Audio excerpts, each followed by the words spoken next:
The rain came down in sheets that Thursday night, turning Madison Street into a river of brake lights and desperation.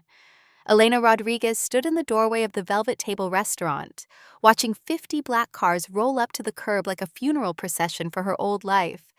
Her server apron hung wet against her uniform. Her hands shook, not from the cold.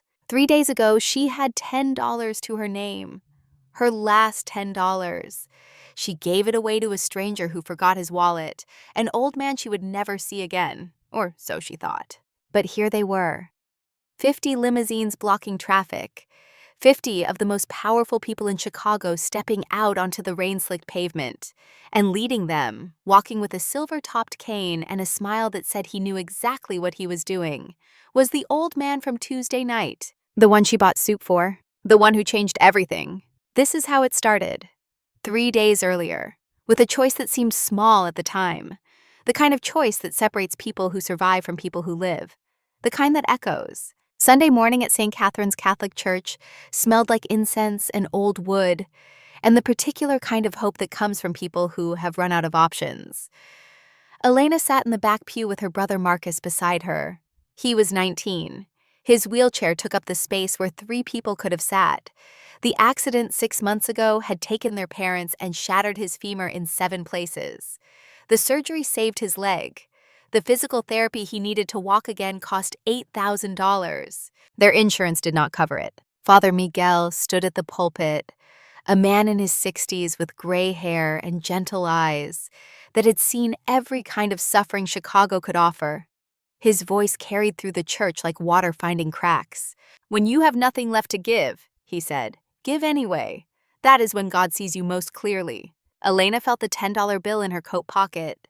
It was folded into a small square.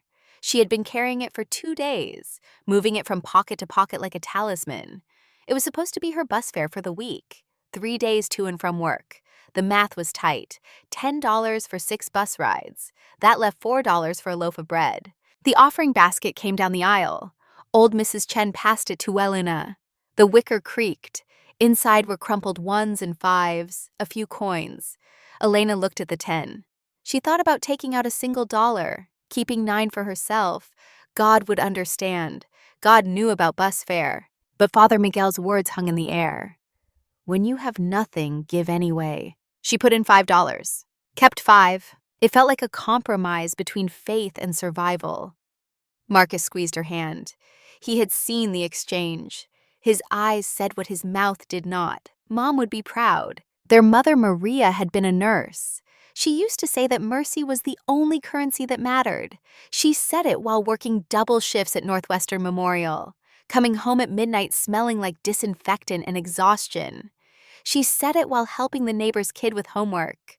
She said it the night before she died, on the phone with Elena, laughing about something stupid. Then a drunk driver crossed the median on Interstate 90, and Maria Rodriguez stopped saying anything at all. That was March 15th. 6 months ago.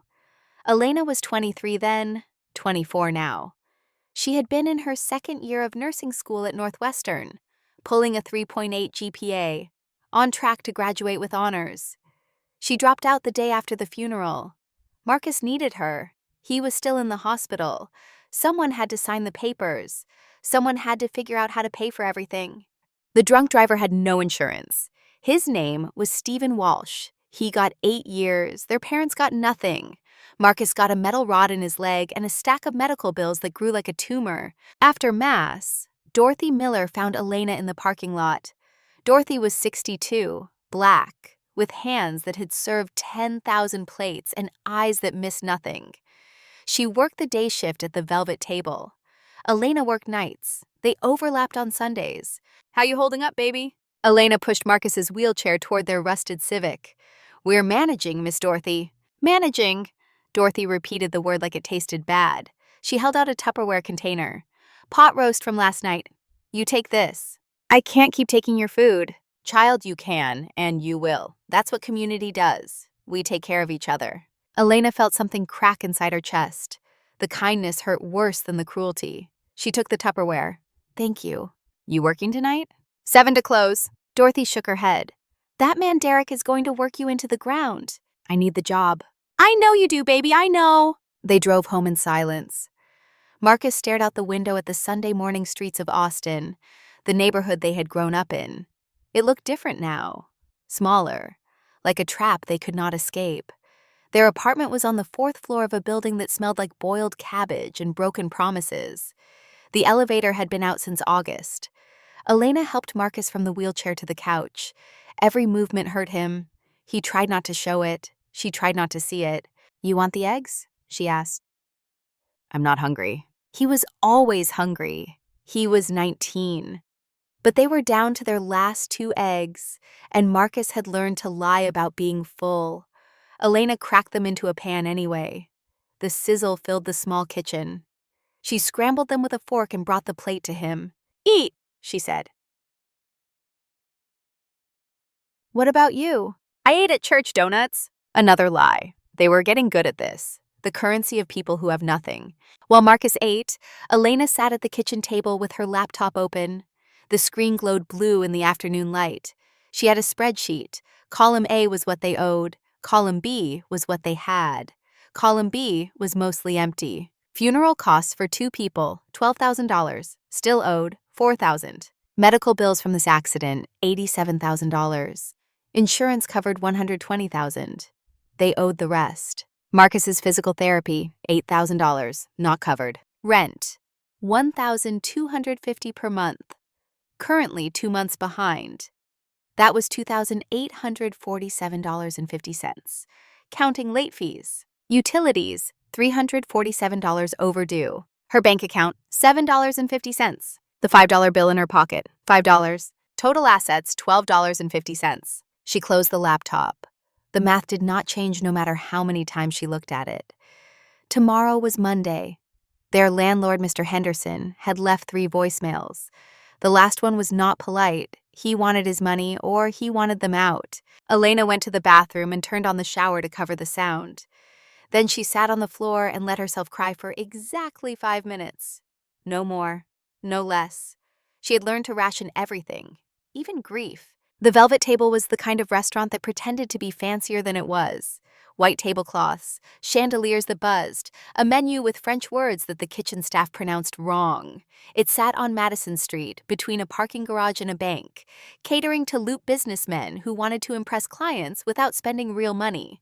Elena arrived at 6:30, half an hour before her shift. She changed in the staff bathroom, pulling on her uniform.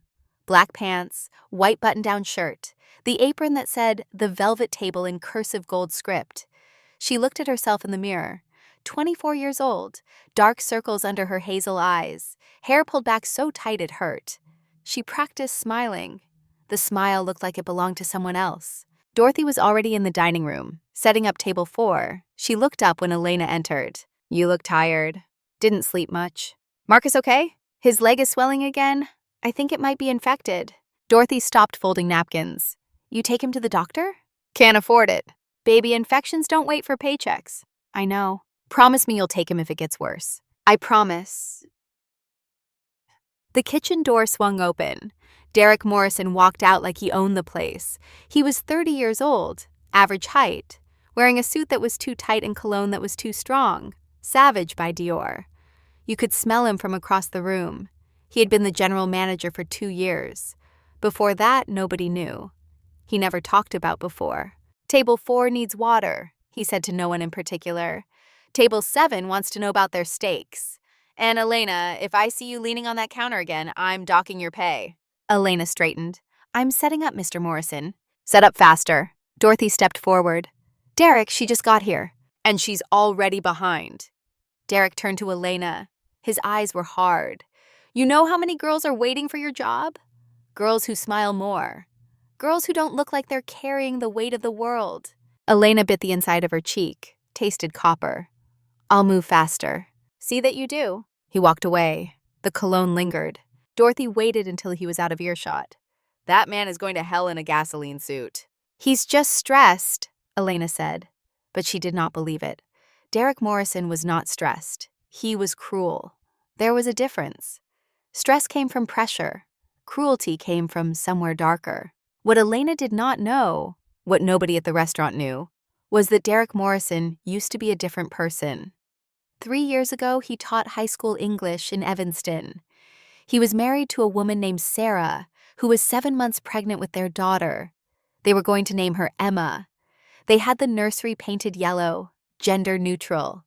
They wanted it to be a surprise. On a Tuesday in March, Sarah was driving home from her shift at the hospital. She was a nurse, like Elena's mother. She stopped at a red light on Sheridan Road.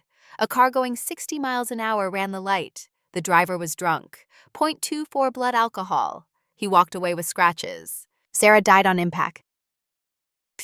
So did Emma. The driver's name was Stephen Walsh, the same man who would kill Maria and Carlos Rodriguez 3 years later, the same man who shattered Marcus's leg. Walsh served his time and got out. Then he drove drunk again. Some people are broken in ways that cannot be fixed. Derek quit teaching after the funeral. He could not stand being around Hope anymore. Could not stand teenagers planning their futures when his future was buried in Rose Hill Cemetery. He took the manager job at the Velvet Table because it required nothing from him except showing up. But the grief had to go somewhere, so it turned into anger. And the anger found targets. People like Elena, young, trying, still believing things would work out. It made him furious. The dinner rush started at 7 and built like a wave. Tourists from the Magnificent Mile, businessmen entertaining clients, couples on dates who thought candlelight hid the fact that they had nothing to say to each other. Elena moved between tables with a smile that hurt her face. She poured water. She took orders. She delivered food that cost more than her weekly grocery budget. By 9:15, the crowd had thinned. Rain started outside. First a drizzle, then a downpour. It hammered against the plate glass windows, turning the street outside into a blur of headlights and umbrellas. Then the door opened. An old man walked in, soaking wet. His wool coat was heavy with rain, fraying at the cuffs. His white hair was plastered to his skull. He leaned on a wooden cane, each step deliberate. His hands shook, not from fear, from cold. Derek was at the hostess stand. He looked at the old man the way you look at something you stepped in. "Can I help you?" The words were polite. The tone was not. The old man's voice was raspy. "Table for one, please. Something warm." Derek scanned him. Wet coat, old shoes. No obvious signs of wealth. "We're almost fully booked, sir. Perhaps McDonald's down the street would be more appropriate." Elena had been resetting table 7. She heard the exchange, looked up, saw the old man's face, saw the defeat starting to settle there. The kind of defeat that comes from being dismissed before you even sit down. She walked over. "We have the booth by the fireplace, Mr. Morrison." Derek turned to her, his jaw clenched. "That booth is for VIP guests. It's empty. We can't turn away paying customers." She looked at Derek, did not blink. Derek's eyes narrowed, but the old man was standing there, dripping on the floor, and other diners were watching. Derek forced a smile. "Fine. Your section, your tip. Don't expect me to comp anything." Elena led the old man to the booth. It was in the corner, near the stone fireplace where actual logs burned, the warmest spot in the restaurant. He moved slowly. Each step looked like it cost something. "This is very kind of you, miss." Elena helped him out of his wet coat, hung it on the rack nearby. His eyes were blue, sharp, despite the age. He looked at her name tag. "Elena, that's a beautiful name. My mother was Elena." She smiled. "First real one of the night." "What can I get you, sir?" "Just the tomato soup, please, and water." Elena noticed his hands were still shaking. "I'll ask the chef to make it extra hot." She walked to the kitchen. Carlos was working the line, a kid from Pilsen who dreamed of culinary school. "Carlos, I need the tomato basil, extra hot. And can you add a side of bread?" "Bread is $2.50 extra. Derek will notice." "I'll pay the difference from my tips." Carlos looked at her. "You can't afford that." "Just do it." She brought the soup 10 minutes later. The bowl steamed. The bread basket had 3 slices, warm, with butter in small foil packets. The old man looked at the spread. "I only ordered soup, miss. The bread comes with it." A small lie, the kind that cost you something. He picked up his spoon. His hand steadied when he held it. Muscle memory. This was a man who had eaten at fine tables before. His posture was straight. He placed the napkin in his lap with precision. Every movement spoke of training, of manners learned young and never forgotten. Elena watched between trips to other tables. He ate slowly, savored each spoonful. When he finished, color had returned to his pale cheeks. He sat back and sighed. the kind of sigh that meant warmth and food and a moment of peace. He signaled for her. "The check, please." Elena printed the receipt, $9.50 with tax. She placed it in the black leather folder and set it on the table, stepped back to give him privacy. The old man reached into his inner coat pocket, patted it, reached for the other side. His movements became faster, frantic. He checked his pants pockets, stood slightly and checked the seat beneath him. His face went pale. Elena felt her stomach drop. She knew that panic, lived with it every time she checked her bank balance. "I don't understand," he said. His voice shook. "My wallet. It was right here. I must have left it in the cab, or perhaps at my office." Before Elena could respond, Derek appeared. He moved like he had been waiting for this. "Is there a problem?" The old man looked up, humiliated. "I seem to have misplaced my wallet, sir. I'm terribly sorry. I have the funds, truly. But I don't have my cards. If you could let me make a call, perhaps I could come back tomorrow to pay." Derek laughed, short, cruel. It cut through the quiet restaurant. Other diners looked up. "Come back tomorrow? Do you think I was born yesterday? That's the oldest trick in the book. You come in here, eat our food, take up a prime booth, and now you want to walk out?" "I am not a thief." The old man's voice was firm despite the trembling. "My name is Richard. I can assure you I'm good for it. I don't care if your name is John D. Rockefeller." Derek stepped closer. "You ate the food. You pay now or I call the police." Elena moved between them. "Derek, stop. He's clearly not lying. Look at him. It's just soup." Derek spun on her. His face turned red. "You stay out of this, Rodriguez. In fact, this is your fault. You sat him here against my instructions." He turned back to her. "Are you vouching for him? Are you paying for him?" The dining room went silent. Every eye turned toward them. The couple at table 4 stopped mid-conversation. The businessman at table 7 lowered his newspaper. Even the kitchen had gone quiet. Elena looked at the old man. His hands were shaking again. His eyes were wide, terrified. At his age, the stress could trigger a heart attack. The humiliation could break something that did not heal. She thought about the $5 in her pocket. Her last $5. The 5 she kept from the offering basket. It was supposed to get her home tonight. Supposed to buy bread tomorrow. Without it, she would walk 4 miles in the rain. Would skip breakfast. Would arrive at Marcus's physical therapy appointment hungry and soaked and exhausted. She looked at Derek's smug face. Looked at the old man's fear. Father Miguel's voice came back. "When you have nothing, give anyway." Elena reached into her apron pocket, pulled out the $5 bill. It was crumpled, soft from being folded and unfolded.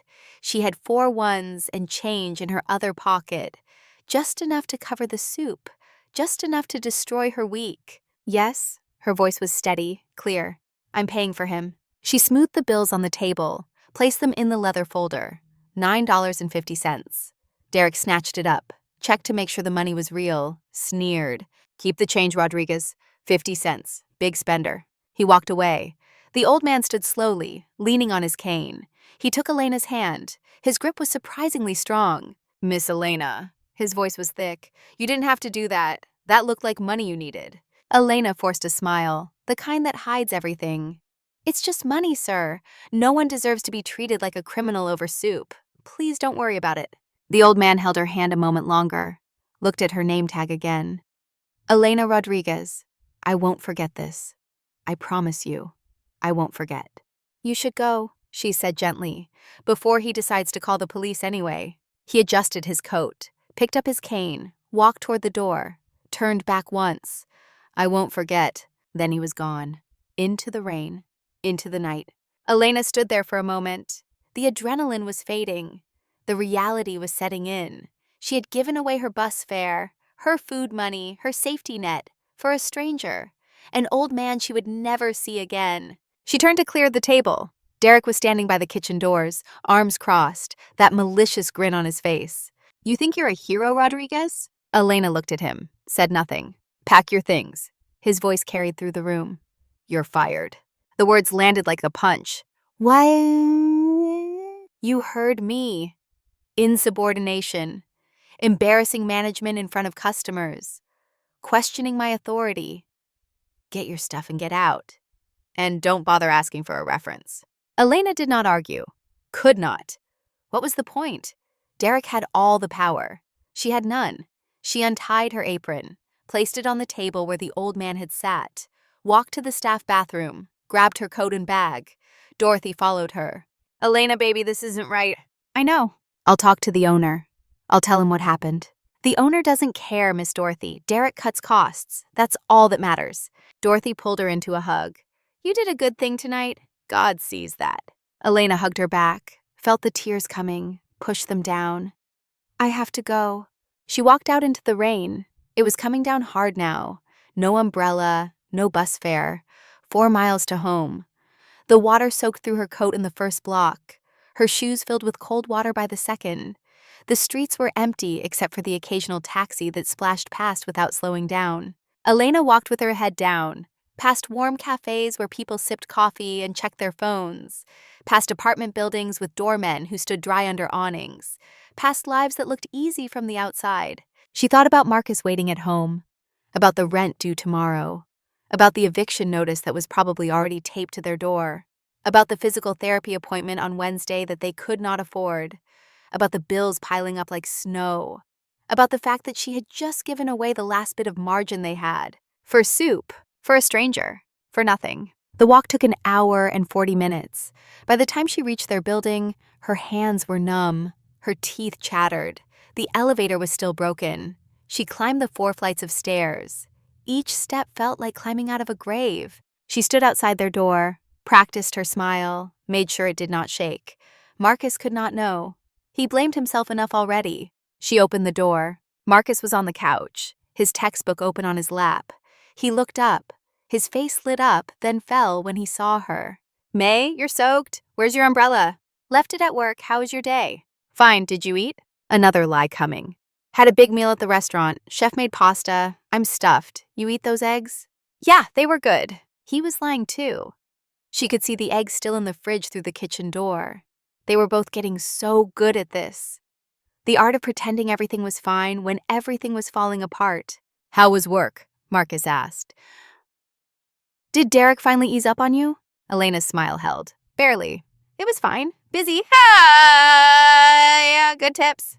"That's great, because Mr. Henderson came by today." Elena's heart stopped. "What did he say?" "He said if we don't have the full amount by tomorrow noon, he's changing the locks."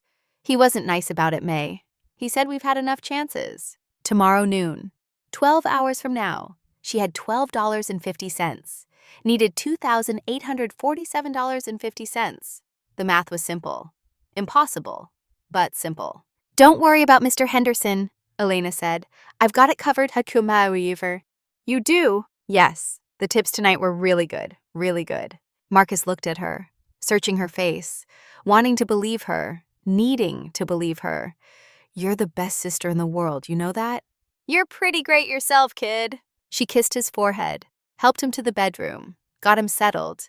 Then she went to the bathroom and closed the door, turned on the shower to mask the sound, sat on the cold tile floor and finally let herself break. She cried for 5 minutes, maybe 10, until there were no tears left, until the water ran cold, until the shaking stopped. Then she stood up, washed her face, looked at herself in the mirror. 24 years old, fired, broke, about to be evicted, responsible for a brother who could not walk right, responsible for debt she did not create, responsible for surviving. She opened her coat pocket, found the 2 quarters she had forgotten about, 50 cents. She laughed. It was not a happy sound. 50 cents and $12. That was her net worth.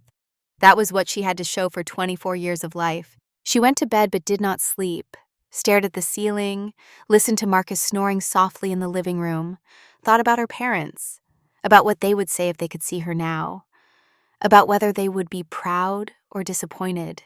She thought about the old man, Richard, wondered where he was now, probably home, probably warm, probably forgot about her already.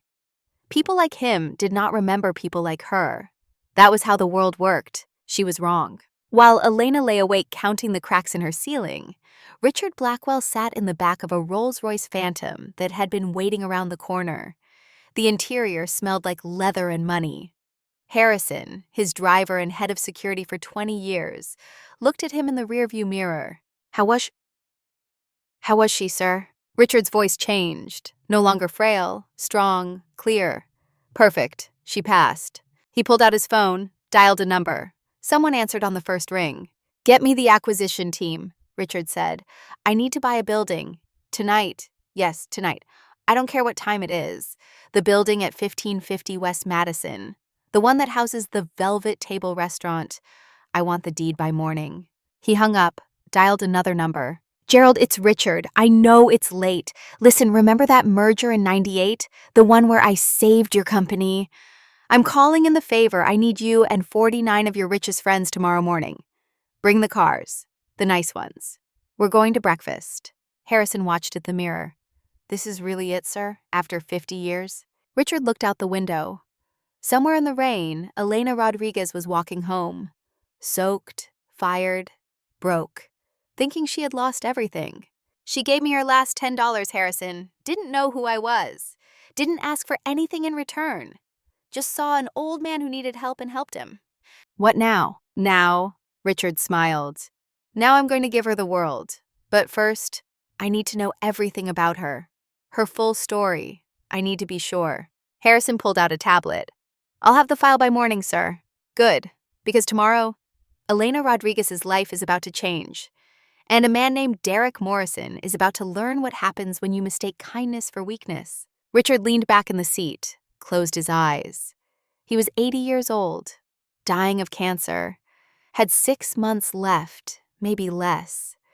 50 years he had been testing people, posing as someone with nothing, seeing who would help, who would see him as human rather than nuisance. 200 tests over 5 decades. Some people ignored him, most were rude. A few helped, but only when it cost them nothing. Elena Rodriguez had nothing, and gave everything. She was the one he had been searching for. The one who would inherit $500 million and learn whether money corrupts or reveals. But she did not know that yet.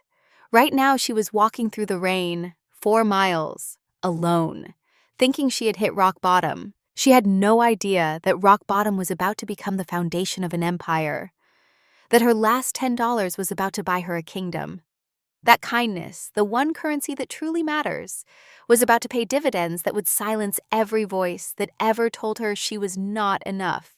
The rain hammered against the roof of the Rolls-Royce. Richard Blackwell smiled in the darkness. The game was in motion, and Elena Rodriguez had already won. She just did not know it yet.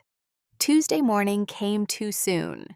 Elena woke at 6:30 to the sound of her phone vibrating against the nightstand. 5 missed calls, all from the same number. Mr. Henderson, their landlord. She did not listen to the voicemails. She knew what they said. The words would be different, but the message would be the same. Pay up or get out. She checked her bank account. -$5. The overdraft fee had hit overnight. She had $12.50 when she went to bed. Now she had $7.50 in actual money. $2 in quarters in her coat pocket. $5.50 scattered in change around the apartment. Total liquid assets of the Rodriguez family, $7.50. Rent due, $2,847.50. Deadline noon today. The math was not complicated. Marcus was still asleep on the couch, his leg propped up on 3 pillows. The cast looked gray in the morning light. Elena walked over quietly, put her hand on his forehead. He was warm. Not fever warm, not yet, but warmer than he should be. She pulled back the blanket. The leg was swollen, more than yesterday. Red streaks ran up from the ankle toward the knee. She had seen this before in nursing school. The early signs of infection. If it spread to the bone, he could lose the leg. If it went septic, he could lose more than that. "Marcus." She shook his shoulder gently. "Baby, wake up." He opened his eyes, groggy. "What time is it at?" "Early, but we need to go to the hospital. Your leg is infected." Marcus looked down and saw the swelling. "It's fine, just sore." "It's not fine. Get dressed. We're going to the ER." "May, we can't afford the ER." "We can't afford you dying either. Get dressed." She helped him into his wheelchair, changed his clothes, got him into the Civic. The car was running on fumes. She had maybe 10 miles left in the tank. Northwestern Memorial Hospital was 6 miles away. That left 4 miles to get home, if they were lucky. The ER waiting room was designed by someone who had never been poor. Hard plastic chairs bolted to the floor, fluorescent lights that made everyone look dead. A TV mounted in the corner playing morning shows about people whose biggest problem was finding the right throw pillows for their second home. The triage nurse was a woman in her 40s with tired eyes and the kind of efficiency that came from seeing too much. Insurance? State Medicaid, Elena said. The nurse did not sigh, did not roll her eyes, but something in her face shifted. Have a seat. We'll call you when we can. His leg is infected, red streaks, swelling. I understand, but we have to take critical cases first. Gunshots, heart attacks. You understand. Elena understood. She understood that a poor kid with an infected leg was not a priority, that they would sit here for hours while the infection crawled closer to his bone, that this was how the system worked. It did not kill you quickly. It killed you by making you wait. They waited 3 hours. Marcus's temperature climbed. By the time they called his name, he was shivering despite the warmth of the waiting room. The doctor was a woman named Sarah Chen, mid-40s, wedding ring, photos of kids on her lanyard. She examined Marcus's leg with gentle hands and worried eyes. How long has it been like this? 2 days, Marcus said, maybe 3. Dr. Chen looked at Elena. You're the sister? Yes. He needs antibiotics immediately. The infection hasn't reached bone yet, but it's close. She typed into the computer. I'm prescribing Augmentin. 7 days. You can pick it up at the pharmacy downstairs. How much? Elena asked. Dr. Chen glanced at the screen. Your insurance should cover most of it. Maybe a $30 copay. Elena did $30 mental math. She had $7.50 in her account. The prescription would overdraft her another $30. That was $37.50 in overdraft fees on top of the $5 she already owed. Total $42.50 in the red. For medicine, for keeping her brother's leg attached to his body. Is there a generic option? Elena asked. That is the generic. What happens if he doesn't take it? Dr. Chen's face hardened, not with anger, with the kind of sadness that came from having this conversation too many times. The infection will spread. Best case scenario, he loses the leg below the knee. Worst case, it goes septic. That's a death sentence without treatment. Elena nodded. We'll take the prescription. Dr. Chen tore the paper from her pad, handed it over. Then she did something Elena did not expect. She pulled out her wallet, took out 2 20s. I'm not supposed to do this, but take it for the copay. I can't. You can and you will. I was a resident once, broke and desperate. Someone helped me. Now I'm helping you. That's how it works. Elena took the money, felt something crack inside her chest. Thank you. Get that filled immediately. And he needs physical therapy. His leg will never heal right without it. How much does that cost? Dr. Chen pulled up another screen. His insurance covers basic PT. But for this kind of injury, he needs specialized therapy, advanced techniques. That runs about $8,000 out of pocket. $8,000. The number sat there like a stone. And if he doesn't get it, he'll walk with a permanent limp, might need a cane by the time he's 30. The bone didn't set quite right. PT can correct it, but only if it's done soon. You have maybe 6 months before the window closes. Marcus was staring at the floor. Elena could see him calculating, could see him adding up the cost of his existence. The surgery, the medicine, the physical therapy, the rent they could not pay, the food they could not buy. All because a drunk driver decided his convenience was worth more than their lives. Thank you, Dr. Chen, Elena said. We appreciate it. They filled the prescription downstairs. The pharmacist was a man with no sympathy and too much cologne. $32.50 with insurance. Elena paid with Dr. Chen's $40, got $7.50 back, added to the $7.50 she had left, $15 total. She gave the pill bottle to Marcus. Take one now, with food. We don't have food. Elena drove to a McDonald's, used $5 for 2 value meals. They ate in the parking lot. The fries were cold. The burgers tasted like cardboard in desperation. Marcus took his pill, washed it down with watered-down Coke. I'm sorry, he said. Elena looked at him. For what? For being expensive. Don't. Her voice was sharp, sharper than she meant. Don't you dare apologize for being alive. None of this is your fault. If I wasn't hurt, you'd have money for rent. If Stephen Walsh wasn't a drunk piece of garbage, Mom and Dad would still be alive, and you'd be playing soccer at Northwestern on a full ride. This isn't on you. It's on him. Marcus nodded. But Elena could see he did not believe it. Guilt was not rational. It did not care about logic. It just sat there in your chest and told you everything was your fault. They drove home. The car sputtered twice.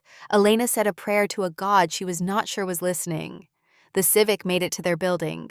She helped Marcus upstairs, got him settled on the couch. Then she stood in the kitchen and stared at the calendar on the wall. Tuesday, October 17th. Rent due today at noon. It was 10:30. She had $10 to her name. After gas, after food. $10 against nearly $3,000.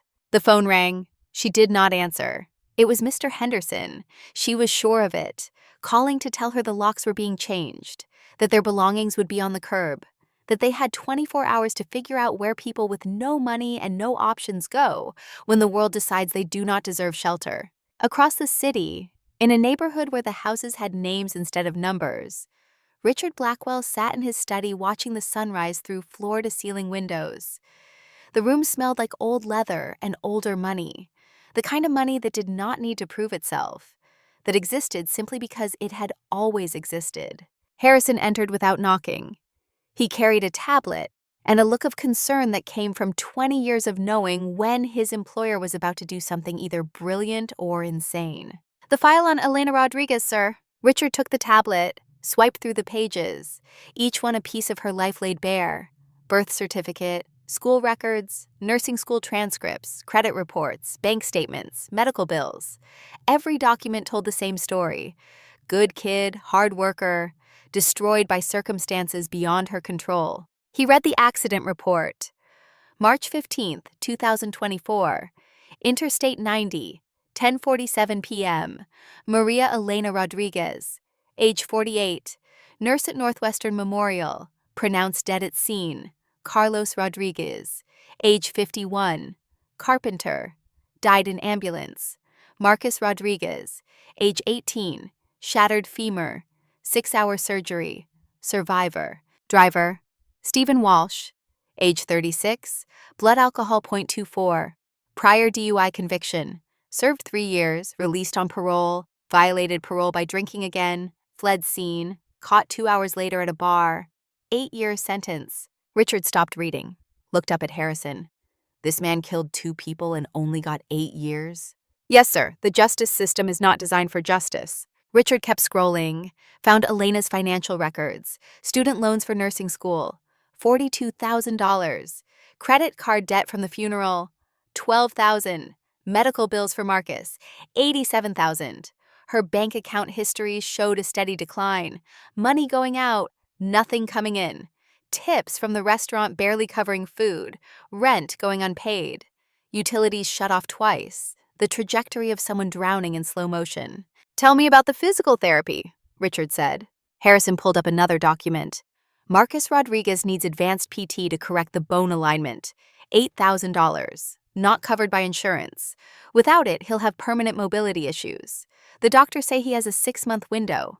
After that, the damage is irreversible. Richard set down the tablet, walked to the window. The sunrise painted the sky orange and gold. Beautiful, indifferent. The world kept spinning no matter who suffered. "Sir, if I may ask, why this girl? You've tested hundreds of people over the years. What makes Elena Rodriguez different?" Richard was quiet for a long moment. Then he walked to his desk, opened the bottom drawer, pulled out an old photograph, black and white, faded. A young woman in a nurse's uniform standing outside a brick building.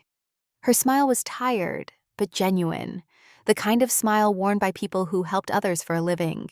1963, Richard said. Brooklyn. I was 18 years old, fresh off the boat from Romania. Spoke maybe 50 words of English. Had $2 in my pocket and pneumonia in my lungs. I collapsed on the street outside a hospital. Harrison had heard parts of this story, never the whole thing. This woman found me. Her name was Maria Rodriguez, night nurse. She was supposed to be off duty, but she saw me lying there, and she didn't walk past. She got me inside, treated me for 3 weeks, paid for my medicine out of her own pocket.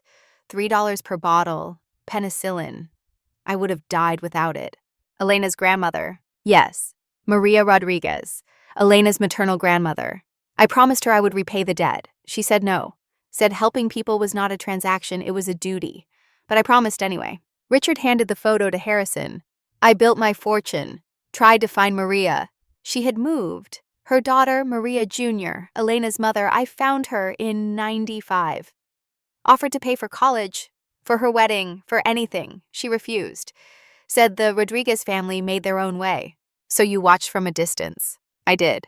Made sure Maria Jr. got good nursing jobs. Made sure Carlos had construction work when things were slow.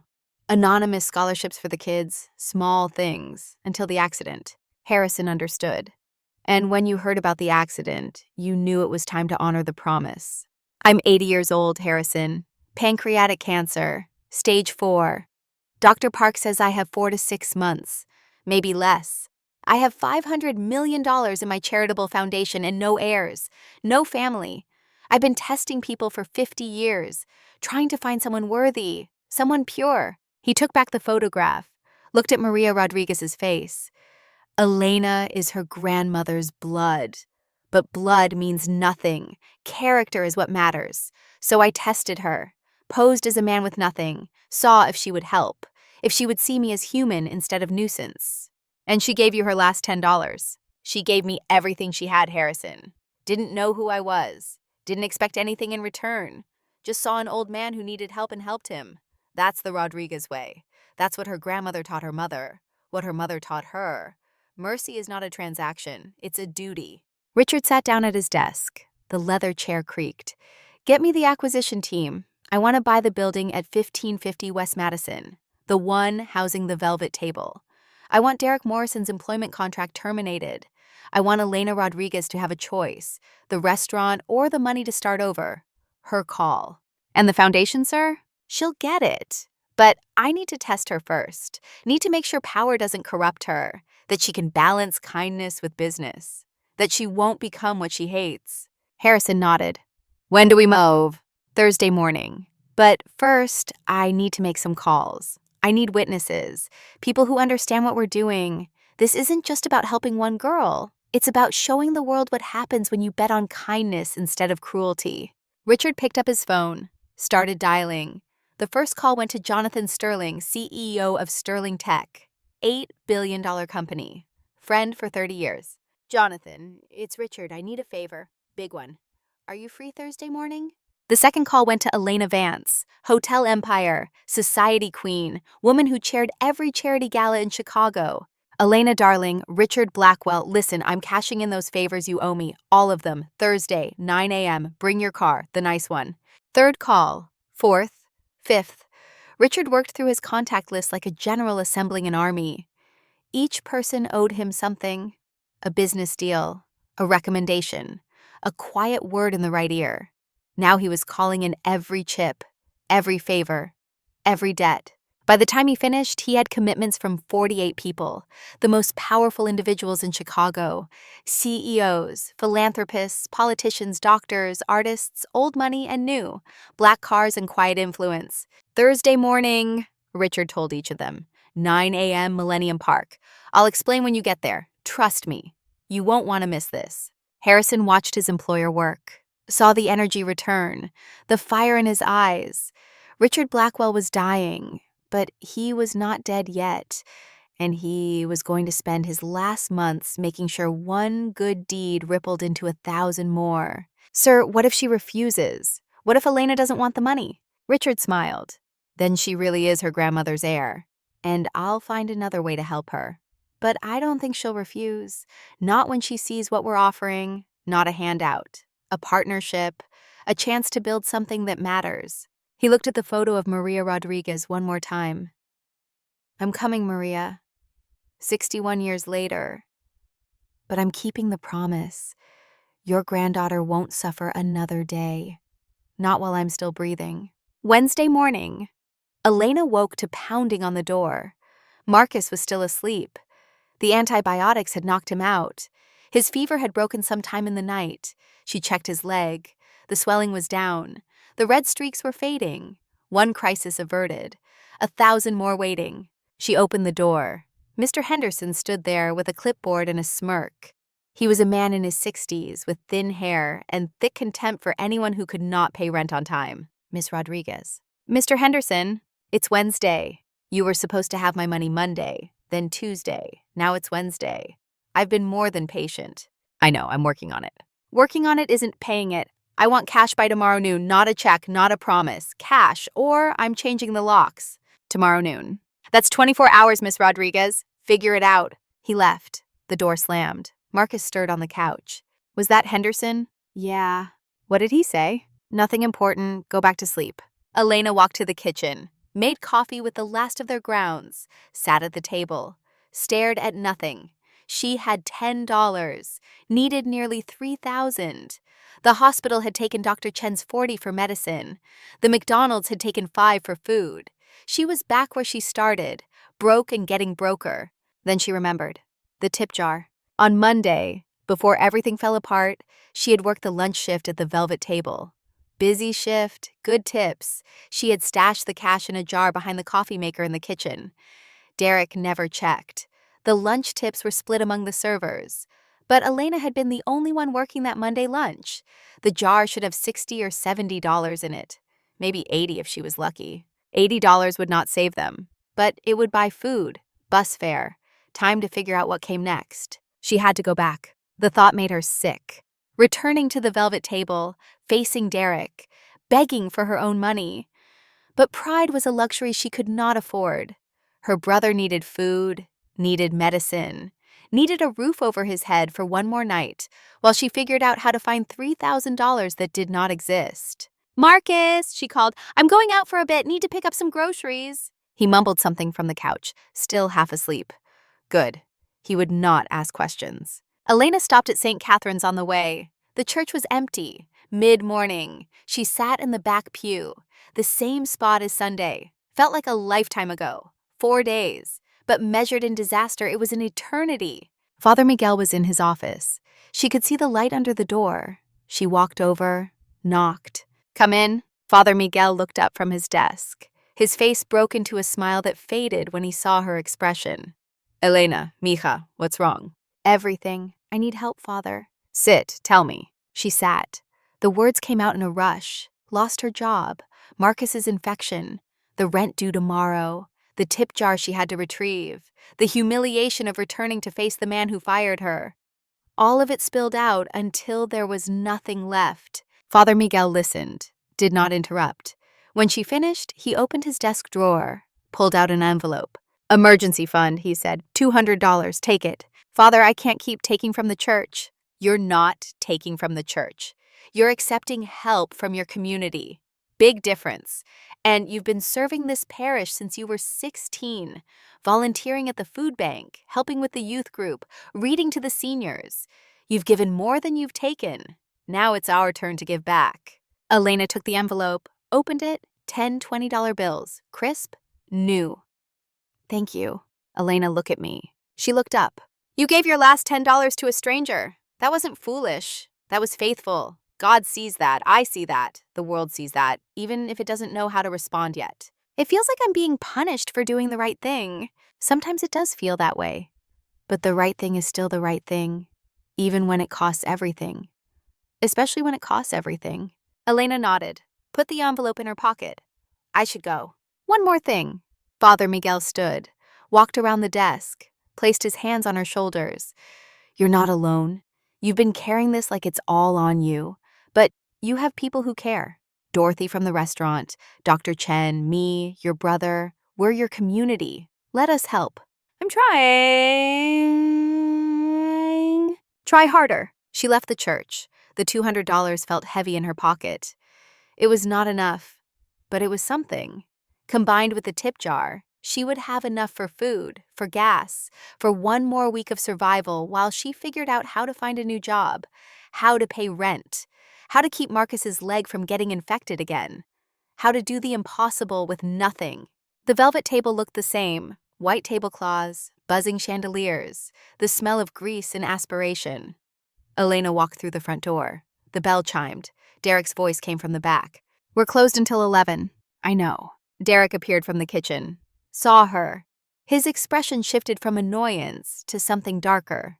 Pleasure. The pleasure of seeing someone he hurt come back for more. Well, look who's back. Couldn't stay away, Rodriguez." "I left something, my tip jar from Monday lunch. It's in the kitchen." Derek crossed his arms, stepped into her path. Your tip jar. You mean company property. That's my money. I earned it. When you were terminated for cause, all personal property left on premises became subject to company review. I already deposited that money in the breakage fund. Elena felt her chest tighten. You took my tips. I reallocated company funds. Big difference. He leaned in. You want to call the labor board? Go ahead. See how far you get with no proof and no job. Derek, please, I need that money for my brother for food. Should have thought about that before you embarrassed me in front of customers. I bought soup for an old man. You questioned my authority. That has consequences. Elena stood there, hands clenched, every muscle screaming to hit him, to take what was hers, to make him feel a fraction of the powerlessness he forced on others. But violence was not the answer. Violence never was. It just created more pain. Fine, she said. Keep the money. But know that you're stealing from a kid who can barely walk. Sleep well with that. She turned to leave. The door was 3 steps away. Then she heard it.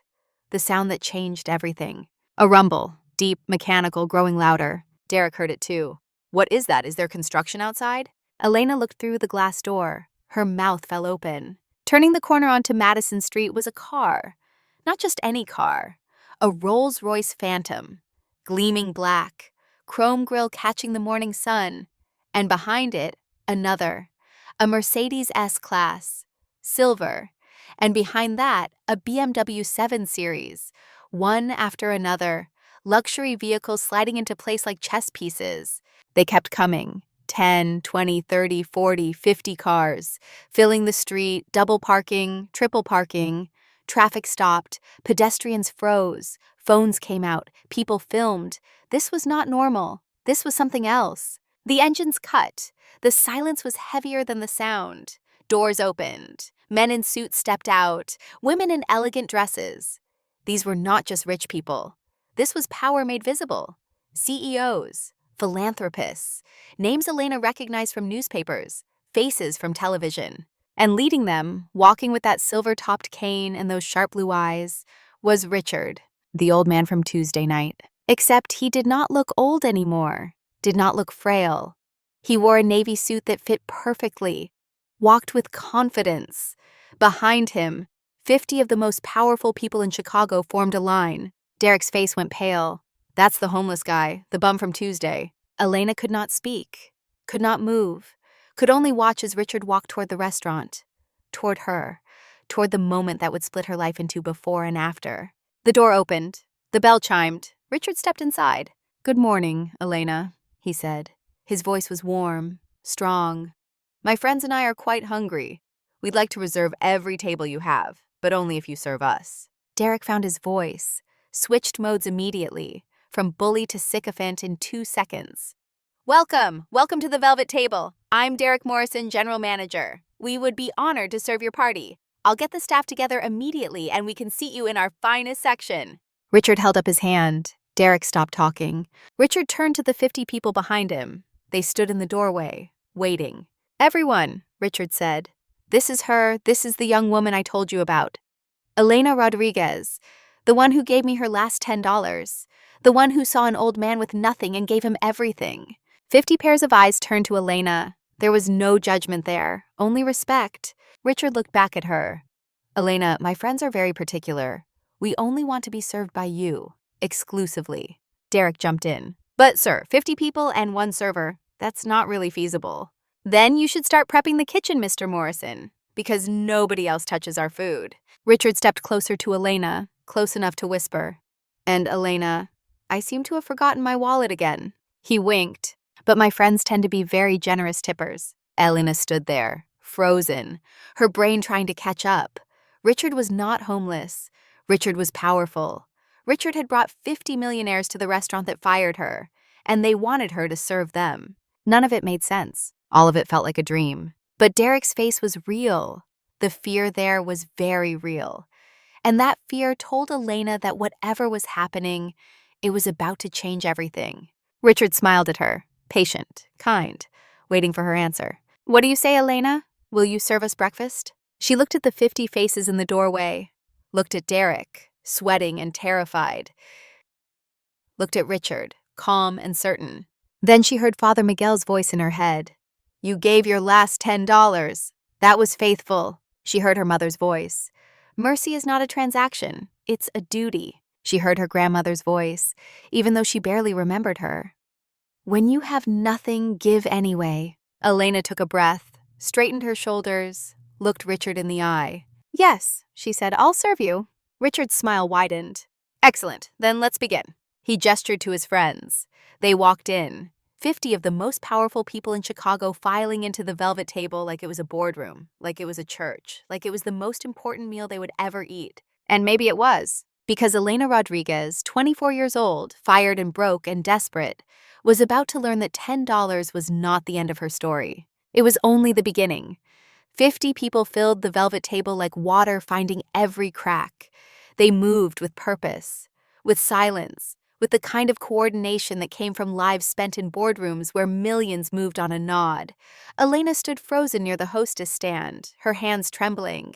Derek stood beside her, his cologne suddenly overwhelming in the crowded space. His face had gone from pale to gray to a color that suggested his heart might stop. Richard entered last. He walked slowly, deliberately, letting his silver-topped cane tap against the floor. Each sound echoed. The restaurant held its breath. Everyone, Richard said, his voice carrying through the space like a judge pronouncing sentence. This is her. This is the young woman I told you about. 50 pairs of eyes turned to Elena. She felt naked under their gaze, exposed, but there was no cruelty there, no judgment. Something else, something that looked almost like reverence. Elena Rodriguez, Richard continued, 24 years old, lost both parents 6 months ago to a drunk driver, dropped out of nursing school to care for her disabled brother, working double shifts at this restaurant to keep them from homelessness. And 3 nights ago, when I walked in here soaking wet and forgot my wallet, she gave me her last $10. Every cent she had in the world. Did not know who I was. Did not ask for anything in return. Just saw an old man who needed help and helped him. The silence stretched. Elena wanted to disappear, wanted to sink through the floor. This was too much, too public, too overwhelming. Derek found his voice. It came out strangled, higher than normal. Sir, I think there's been a misunderstanding. Elena is one of our finest employees. In fact, I was just about to discuss her promotion to head server. Weren't we, Elena? Richard turned to Derek. The movement was slow, predatory. Is that so, Mr. Morrison? Because 3 nights ago, after Elena paid for my meal with her own money, you fired her. In front of the entire dining room. Told her to pack her things and get out. Derek's mouth opened, closed, opened again. That was a miscommunication, a temporary disciplinary action. We were always planning to bring her back. Were you planning to bring her back when you stole her tip jar this morning? When she came here desperate for the money she earned and you told her it was company property? Derek's face went from gray to white. I did not steal anything. That money was reallocated according to company policy. Company policy. Richard repeated the words like they tasted bad. Tell me, Mr. Morrison, what is the company policy on managers who abuse their staff? Who create hostile work environments? Who steal wages and humiliate employees for sport? Derek looked around, looking for support, looking for escape. The 50 millionaires stared back. Their faces were stone. Richard gestured to the crowd behind him. Elena, let me introduce you to some of my friends. That gentleman in the corner is Jonathan Sterling III, CEO of Sterling Tech, $8 billion company. The woman in the red dress is Elena Vance. She owns 42 hotels across North America.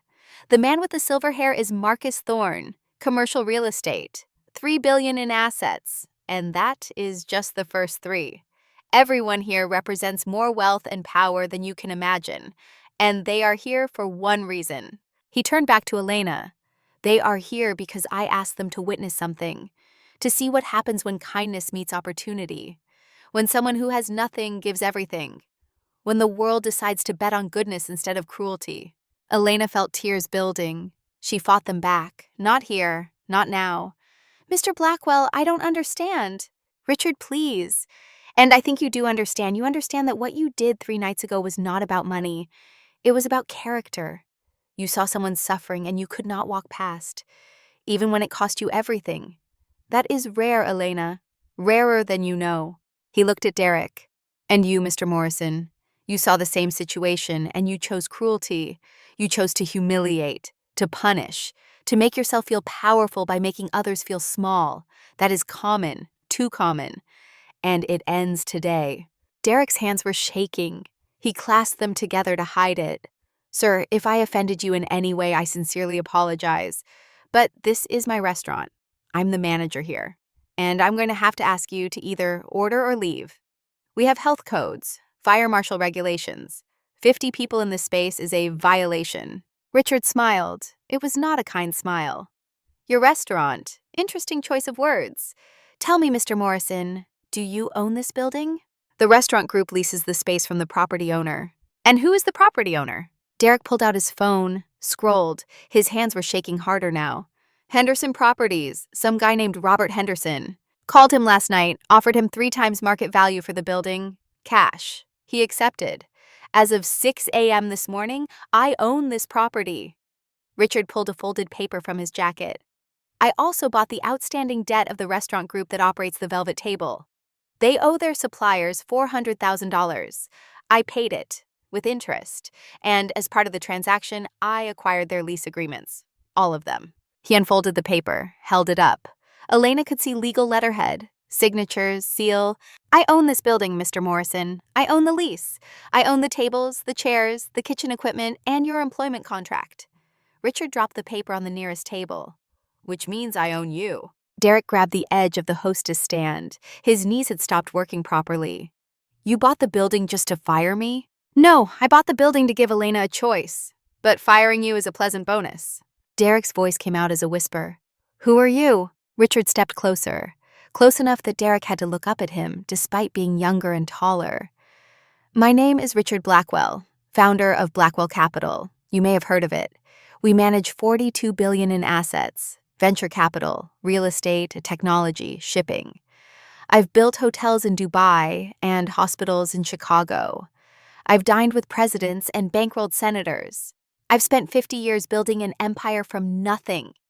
And I did it all because 61 years ago, a nurse named Maria Rodriguez gave a dying immigrant $3 for penicillin. That immigrant was me. That nurse was Elena's grandmother. Elena's head snapped up. What? Richard turned to her. His expression softened. 1963, Brooklyn. I was 18. Collapsed on a street corner with pneumonia. Your grandmother found me, brought me to the hospital where she worked, treated me for 3 weeks, paid for my medicine out of her own pocket. I promised her I would repay the debt. She refused, said mercy was not a transaction, but I promised anyway. He reached into his jacket, pulled out an old photograph, black and white. Faded, a young woman in a nurse's uniform. Elena took it with shaking hands. The face was familiar. She had seen it in family albums, in the one photo her mother kept on the mantle. Abuela Maria, Elena whispered. Your grandmother saved my life. I built my fortune, tried to find her. By the time I did, she had passed, so I found your mother, Maria Jr.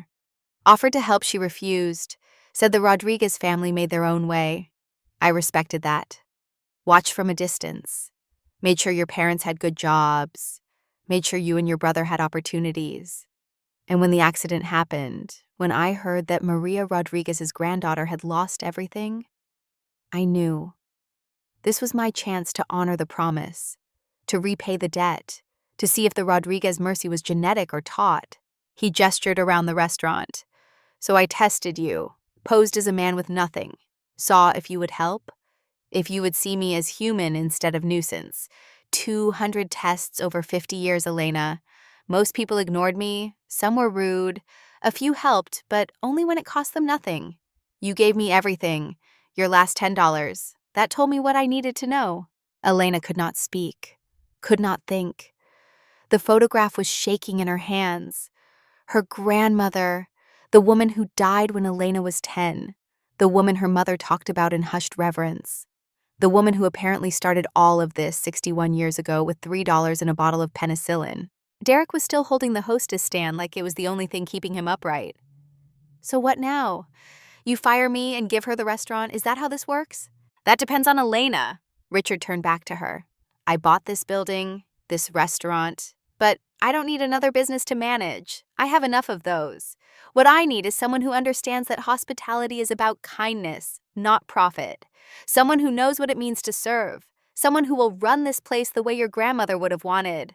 He reached into his jacket again, pulled out a set of keys, held them out. "It's yours, Elena, lock, stock, and barrel, the building, the business, the equipment, everything. No strings, no debt, no rent. I'm signing over the deed today. You can keep the name or change it, keep the staff or hire new ones, but it's yours."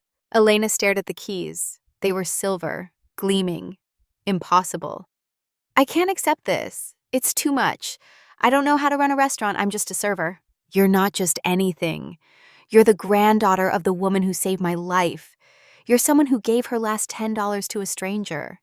You're someone who dropped out of school to care for her brother. You're someone who knows what matters. That's more valuable than any business degree." Jonathan Sterling stepped forward, the CEO of Sterling Tech.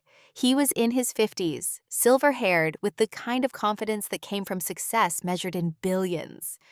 "Miss Rodriguez, I'm on the board of Mr. Blackwell's charitable foundation. We're here to offer support. Not a handout, a partnership. You run this restaurant. We'll provide guidance, business advice, connections, whatever you need, but the vision is yours." Elena Vance joined him, the hotel heiress, red dress, diamond earrings that could pay Elena's rent for 5 years. "Darling, I built my empire from 3 roadside motels. Started at your age. Younger, actually. You can do this, and you won't be alone." Marcus Thorne, the real estate mogul. "I own 17 properties in this neighborhood. If you need expansions, renovations, anything, I'm here." One by one, they stepped forward, offering help, offering resources, offering connections to suppliers, contractors, accountants, lawyers. Each introduction blurred into the next. Each face became part of a crowd that was promising Elena a future she could not comprehend. Derek stood there, watching his world collapse, watching Elena be handed everything he had worked for, everything he had controlled, and the unfairness of it made something in him crack. "This is insane," he said. His voice was too loud, desperate. "You're giving her a restaurant because she bought you soup? That's not how the world works. You can't just swoop in and rewrite reality because someone was nice to you one time." Richard turned. The warmth left his eyes. "No, Mr. Morrison. I'm giving her a restaurant because she represents something this world needs more of, because she's her grandmother's heir in every way that matters, and because you represent everything wrong with this industry. You're a bully, a thief, a small man with a little power who uses it to hurt people weaker than you." Derek's face flushed red. "You don't know me. You don't know what I've been through." "Then tell me. Tell everyone. Explain why you became someone who fires good employees for helping customers, why you steal tip jars from people who can barely afford rent, why you humiliate old men for forgetting their wallets. Explain it." The restaurant went silent. 50 millionaires waited. Elena waited. Even Derek seemed to be waiting for his own answer. When he spoke, his voice was different, smaller, broken. 3 years ago, my wife was 7 months pregnant. We were going to name our daughter Emma. Sarah was a nurse, coming home from a shift at Northwestern Memorial. A drunk driver ran a red light on Sheridan Road. Killed her on impact. Killed Emma, too. The driver walked away with scratches. Elena's blood went cold. Derek continued. His name was Stephen Walsh. .24 blood alcohol. Prior DUI. He served 3 years, got out. And I woke up every day knowing he was alive and my family was not. Knowing he was drinking again, knowing he would probably kill someone else. And I was right, because 3 months after he got out, he drove drunk again, crossed the median on I-90, killed 2 people. Ooh. Elena felt the floor drop away. "No, please no." Derek looked at her for the first time since the crowd arrived. Really looked at her. "I didn't know their names until this morning, until I looked up the accident report online. Maria Rodriguez, Carlos Rodriguez, your parents." The words hung in the air like smoke. Elena could not breathe, could not move. Stephen Walsh, the man who killed Derek's wife and daughter, the same man who killed her parents, the same man who shattered Marcus's leg. 1 monster, 2 families destroyed. Derek's voice broke. "I took my anger out on you. Every day. Because you reminded me of Sarah. Kind, always helping people. And I hated you for it, hated that you still believed in goodness when mine was buried in Rose Hill Cemetery. I'm sorry. That doesn't fix anything, but I'm sorry. The silence was absolute. Even the kitchen had stopped making noise. Dorothy appeared from the back, her hand over her mouth. She'd been listening the whole time. Richard watched Derek carefully. So you chose to become like Stephen Walsh, not in action but in spirit. You let your pain turn you into someone who hurts others. That's a choice, Mr. Morrison, not a curse, a choice. Derek nodded, tears running down his face now, not subtle tears, the kind that shook your whole body. I know, and I can't take it back, any of it. Richard picked up the legal document from the table, held it out. You're fired, Mr. Morrison, effective immediately. Your final paycheck will be mailed to the address on file. Security will escort you out. Derek did not argue, just stood there, defeated, destroyed. A man who had lost everything twice, once to violence, once to consequences. Then Elena spoke. Her voice was quiet, steady. Everyone turned to hear. Wait, Richard looked at her. Elena, don't ban him from the property. Derek's head snapped up. What? Elena stepped forward. Her legs felt like water, but they held. I'm not saying he keeps his job, but don't ban him. Don't throw him out like he's nothing. He's broken. That doesn't mean he's irredeemable. Richard's eyebrow raised. You want to show him mercy after everything he did to you? My grandmother showed you mercy when you had nothing. My mother taught me that mercy isn't earned. It's given. So yes, I want to show him mercy. She turned to Derek, looked him in the eye. Stephen Walsh killed both our families. That's not your fault. But what you did to me, to Dorothy, to every person who worked under you, that's on you. You have a choice now. Keep being bitter, keep hurting people. Or use this pain to become someone who helps instead.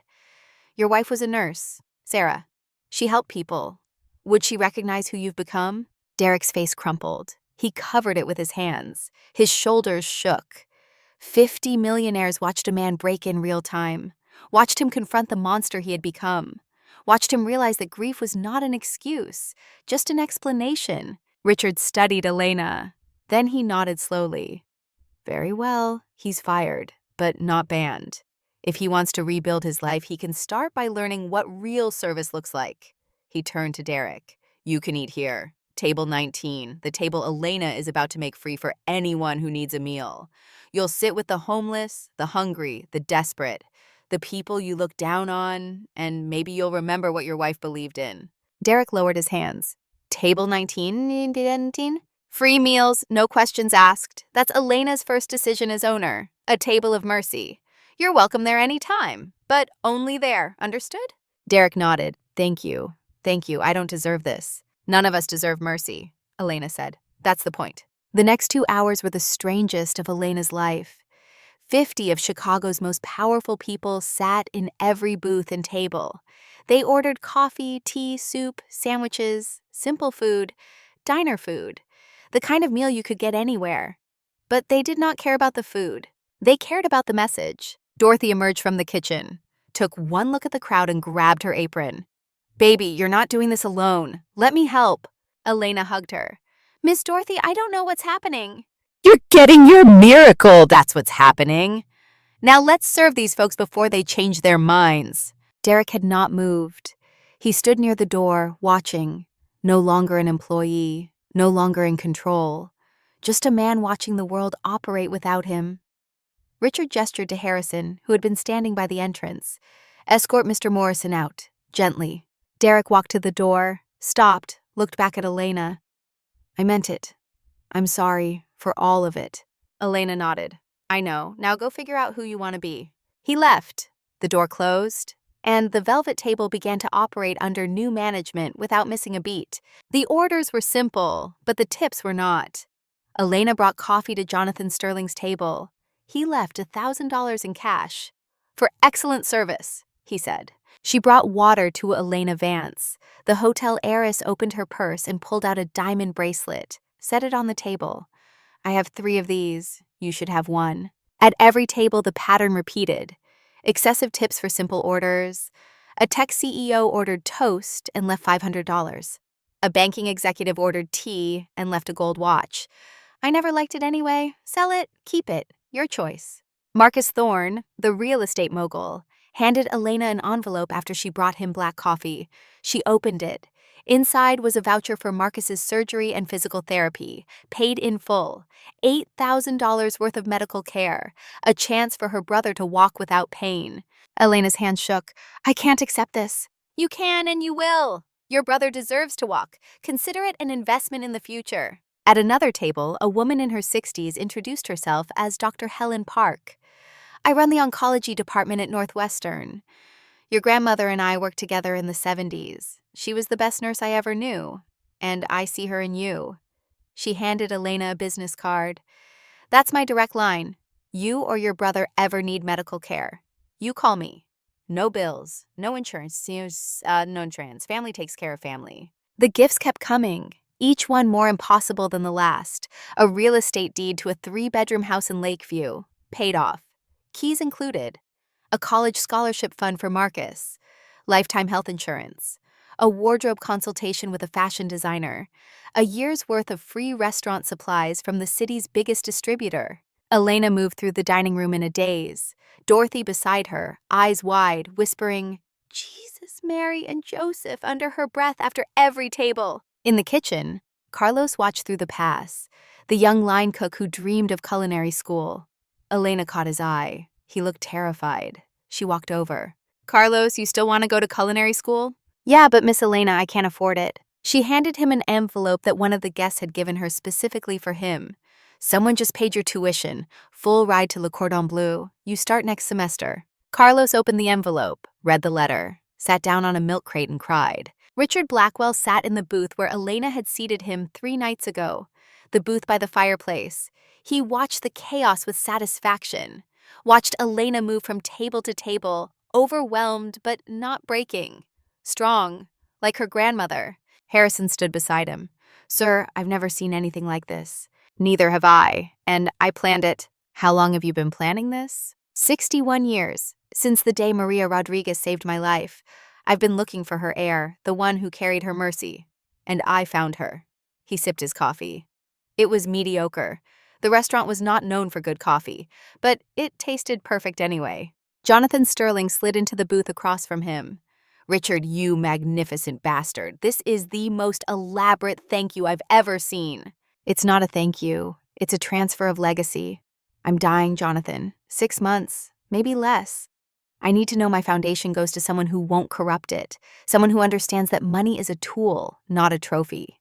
And you think this girl can handle $500 million? I think she can handle whatever life throws at her. She's proven that already. But I'm going to test her.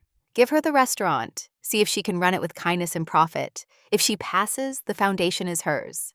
And if she fails, then it goes to Harvard and I was wrong about her, but I don't think I'm wrong. Jonathan looked at Elena. She was at a table in the corner, wiping tears from her eyes as an older woman handed her a photo album. What's that about? That's Mrs. Chen. She knew Maria Rodriguez in the 60s, worked with her at the hospital, brought photos from back then, showing Elena where she comes from. Richard smiled. This isn't just about money, Jonathan. It's about lineage, about showing someone that their family's goodness echoes through generations, that mercy compounds like interest, that $3 in 1963 becomes $500 million today because kindness always finds a way to multiply. Jonathan raised his coffee cup. To Maria Rodriguez, the nurse who changed everything. Richard clinked his cup against Jonathan's. To Maria Rodriguez, and to her granddaughter, who's about to change everything again. An hour later, the breakfast service wound down. The 50 guests prepared to leave. But first, Richard stood, tapped his spoon against his coffee cup. The restaurant fell silent immediately. Ladies and gentlemen, thank you for coming today. Thank you for bearing witness. What you saw here is what I wanted you to see. What happens when we bet on character instead of credentials? When we invest in kindness instead of quarterly returns? He looked at Elena. Elena Rodriguez gave me her last $10, did not know who I was, did not expect repayment. That is rare. Rarer than unicorns, rarer than honest politicians, and I wanted all of you to see it, to remember it, because we live in a world that teaches us to be selfish, to hoard, to protect what's ours and ignore everyone else. But that's not how empires are built, real empires, the kind that last. He pulled out the old photograph of Maria Rodriguez, held it up. This woman saved my life with $3. $3. And I built a $42 billion empire because of it. Because mercy compounds, because kindness multiplies, because investing in people is always the best return. He walked over to Elena, stood beside her. I'm 80 years old, dying of cancer, 4 months left, and I needed to find someone to carry this legacy forward. Someone who understood that money is not the goal, it's the tool. The goal is mercy, always mercy. He pressed the restaurant keys into her palm. This restaurant is yours. Run it the way your grandmother would have wanted, with kindness, with dignity, with mercy for everyone who walks through that door. Make it profitable, make it successful, but never make it cruel. Elena closed her fingers around the keys. They were warm from his hand. I don't know if I can do this. Neither did I when your grandmother gave me that penicillin. But she believed in me. So I built something worth believing in. Now I'm believing in you. Don't let us down. He turned back to the crowd. One more thing. This is not charity. This is investment. Every person in this room is now part of Elena's board of advisors. She calls, you answer. She needs help, you provide it. She needs guidance, you guide. We're not giving her a handout, we're giving her a partnership. An empire doesn't build itself, it takes a village. And this is the richest village in Chicago. Applause broke out. Not polite golf claps. Real applause. The kind that acknowledged something important had happened. That they were part of something bigger than themselves. That mercy was not weakness. It was power. Richard raised his hand. The applause stopped. Now, there's one more piece of business. Derek Morrison. The room tensed. Derek's name was poison now. Derek is fired. That stands. But he is not banned. Elena has chosen to show him mercy. And I support that choice. Because mercy is not about deserving. It's about needing. And Derek Morrison needs mercy more than anyone in this room. He looked at the booth where Derek had been sitting. It was empty now. Derek was gone. But his ghost remained. Stephen Walsh killed Derek's family and Elena's family. Same man, 2 separate murders. And now Derek and Elena have to decide who they become because of it. Do they become bitter, vengeful, broken? Or do they become something else? Something better? Something their dead would be proud of? Richard's voice got quiet, intense. I vote for better, so I'm giving Derek a second chance. Not a job, not money, just permission to rebuild himself. He can eat at table 19, the mercy table, where anyone who needs a meal can sit. No questions, no judgment, just food and dignity. And maybe, while he's sitting there, he'll remember what his wife believed in, what Sarah stood for, and maybe he'll become someone she would recognize. He turned to Elena. Is that acceptable? Elena nodded. Yes, that's what my grandmother would have done. Then it's settled. Richard clapped his hands together. Now, let's leave Elena to process this. Everyone out. Give the girl some space to breathe. The 50 millionaires filed out. Each one stopped to shake Elena's hand, to offer their card, to promise support. Dorothy stood beside her, a protective mother hen, making sure no one overwhelmed her too much. Jonathan Sterling was one of the last to leave. He handed Elena a thick folder. Business plan, marketing strategy, hiring guidelines, financial projections, everything you need to turn this place around. Read it tonight. Call me tomorrow. We have work to do. Elena Vance kissed both her cheeks, European style. Darling, you're going to be famous. The waitress who gave her last $10 and became a restaurant owner. That's a story, and stories sell. Use it wisely. Marcus Thorne shook her hand firmly. Your brother's surgery is scheduled for next Tuesday. Dr. Zimmerman is flying in from Switzerland. Best orthopedic surgeon in the world. Your brother will walk without pain. That's my promise. One by one they left. 50 luxury cars starting up. 50 engines rumbling to life. They pulled away from Madison Street, leaving Elena standing in the doorway of a restaurant that was somehow now hers. Dorothy was the only one who stayed. She stood beside Elena, arm around her shoulders. Baby, what just happened? Elena laughed. It came out half sob. I have no idea. I think I just became a restaurant owner. You think, child?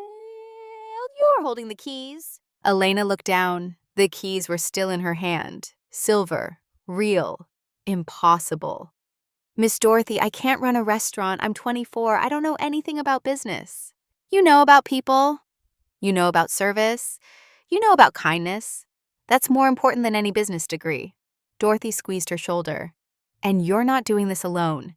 You got 50 millionaires on speed dial now. You got me. You got Carlos. You got everyone who works here and believes in what you believe in. What do I believe in? Dorothy smiled.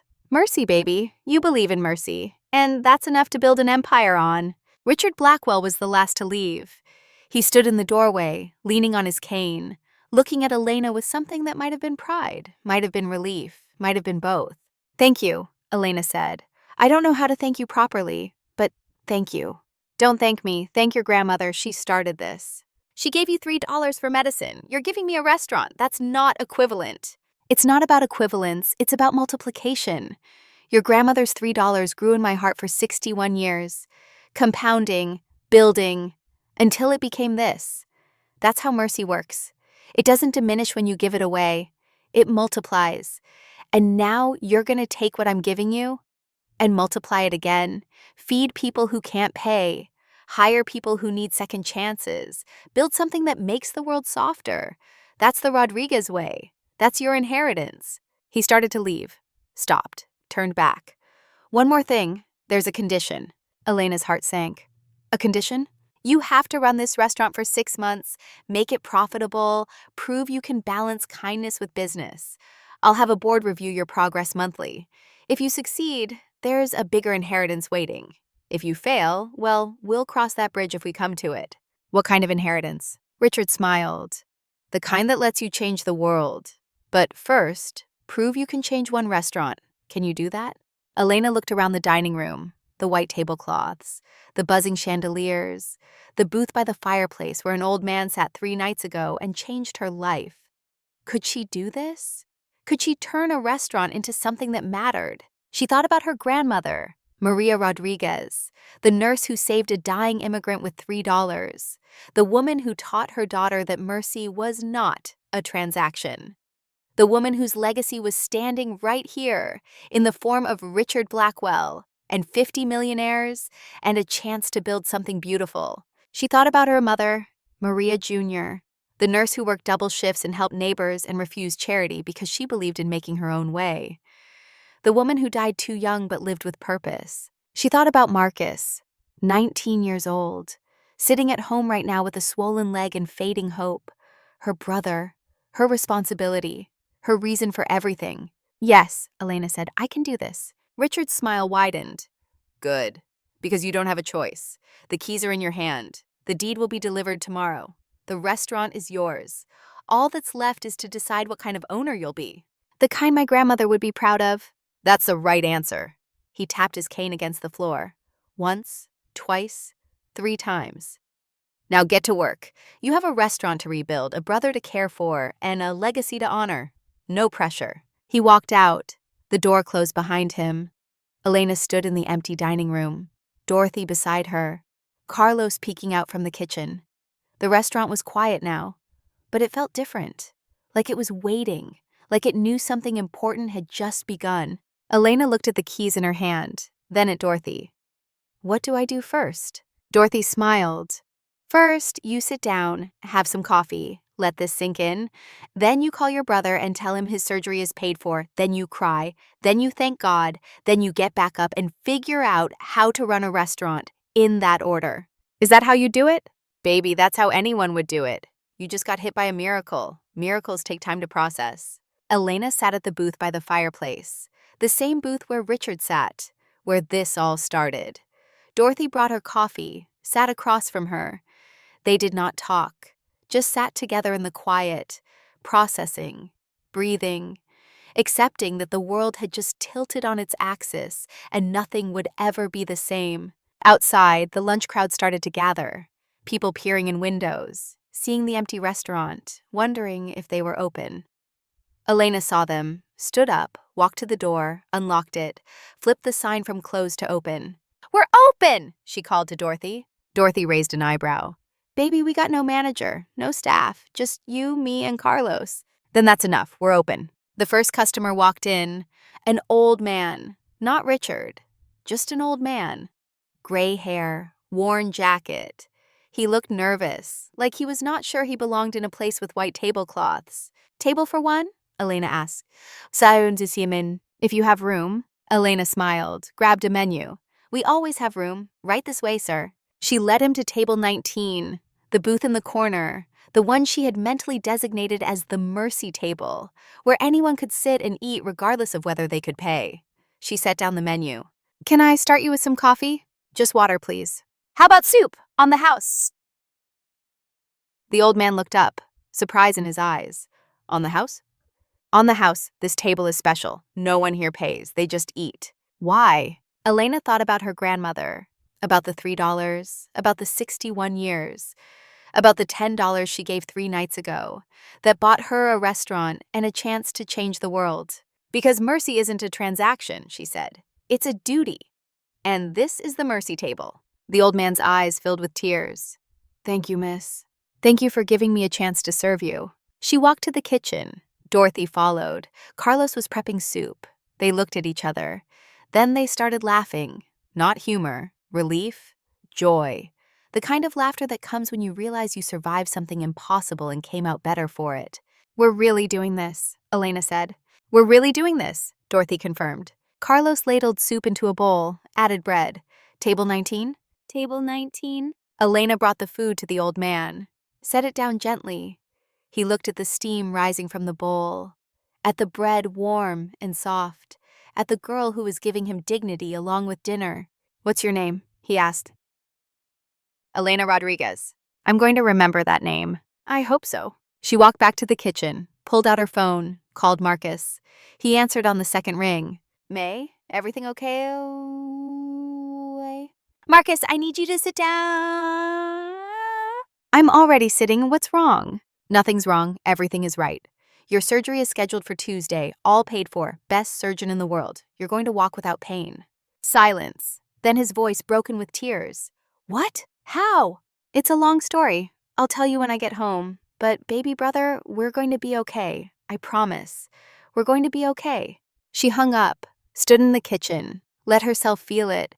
The weight of 3 days of terror lifting, the weight of 6 months of grief easing. Not gone, never gone, but manageable now, survivable. Dorothy hugged her from behind. "You did good, baby. Your mama would be so proud." "I hope so." "I know so, Sam." Elena wiped her eyes, straightened her apron, looked at the dining room through the pass. More customers were coming in, curious about what happened, about the 50 cars, about the rumors already spreading through the neighborhood. The velvet table was under new management, and something about the place felt different, softer, kinder. Elena walked back to the floor, ready to serve, ready to build, ready to honor a legacy that started with $3 and a bottle of penicillin 61 years ago.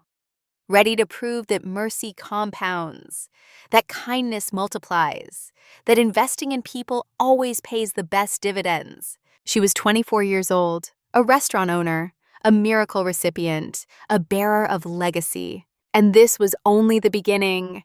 The first week as owner of the Velvet Table taught Elena Rodriguez more about humility than her entire life had prepared her for. Monday morning came with a stack of invoices 3 inches thick. Food suppliers, utility companies, linen services, equipment maintenance, insurance premiums. Each bill was a reminder that owning a restaurant was not about serving soup with a smile. It was about math, cold, unforgiving math. She sat in the cramped office that used to be Derek's domain. The desk was scarred with coffee rings and ancient grudges. The computer was from 2015 and moved like it was thinking through molasses. Elena opened the accounting software, stared at numbers that made no sense. Revenue, cost of goods sold, labor expenses, operating margins. Words she had heard before, but never needed to understand. Dorothy knocked on the doorframe. "Baby, you okay in here?" "I'm drowning in paperwork and I don't know how to swim." Dorothy pulled up a chair, sat down with the heavy sigh of someone who had worked in restaurants for 30 years. What you need to know. Everything. How much should I be spending on food? What's a reasonable labor cost? Why is the insurance so high? How do I know if we're making money or bleeding it? Dorothy took the nearest invoice, scanned it. Her face did something complicated. This supplier is overcharging. I know because I've been ordering from them for 6 years. This number should be 30% lower. Elena felt her stomach drop. Can we negotiate? We can try, but here's the real problem. You got 50 millionaires who gave you tips and gifts, but that money is personal. This restaurant needs to survive on its own, and right now it's losing $5,000 a week. $5,000. The number sat there like a stone in water. How long can we survive at that rate? Without changes, maybe 3 months. With changes, we can turn it around. But you gotta be willing to make hard decisions, cut costs, raise prices, maybe let some staff go. Elena thought about Carlos in the kitchen, about the 2 servers who showed up every day despite Derek's cruelty, about the dishwasher who had been here for 15 years and never called in sick. I don't want to fire anyone.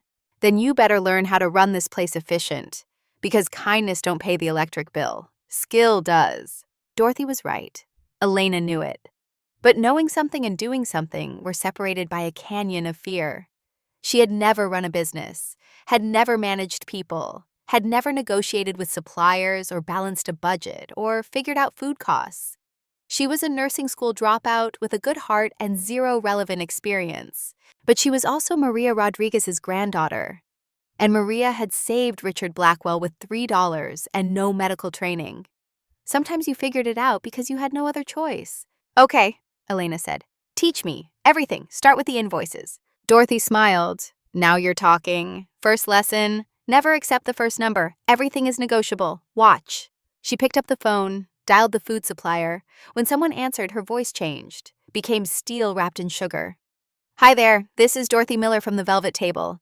I'm looking at your invoice and I think there's been an error. This number is 30% higher than our usual rate. Can you explain that? Elena watched her work, watched her push back, watched her refuse to accept excuses, watched her get the supplier to reduce the bill by $1,500 with nothing but confidence and knowledge. When Dorothy hung up, Elena felt something click into place. That's how you do it? That's how you survive, baby. Now let's tackle the rest of these. Tuesday morning, Marcus's surgery. Elena woke at 5 a.m., could not sleep anyway. The surgery was scheduled for 7. Dr. Hans Zimmerman had flown in from Zurich the night before. Richard Blackwell had arranged everything. A suite at the Ritz-Carlton, a private operating room at Northwestern Memorial, the best anesthesiologist in Illinois. Marcus was getting the kind of medical care that cost more than most people made in a year. Elena drove to the hospital in darkness. Marcus was already awake when she arrived, sitting in the pre-op area in a hospital gown that made him look younger than 19, vulnerable. Her little brother, who used to beat her at Mario Kart and steal her French fries and dream of playing professional soccer. You okay? She asked. Scared. Me too. A nurse came to start his IV. Marcus did not flinch when the needle went in.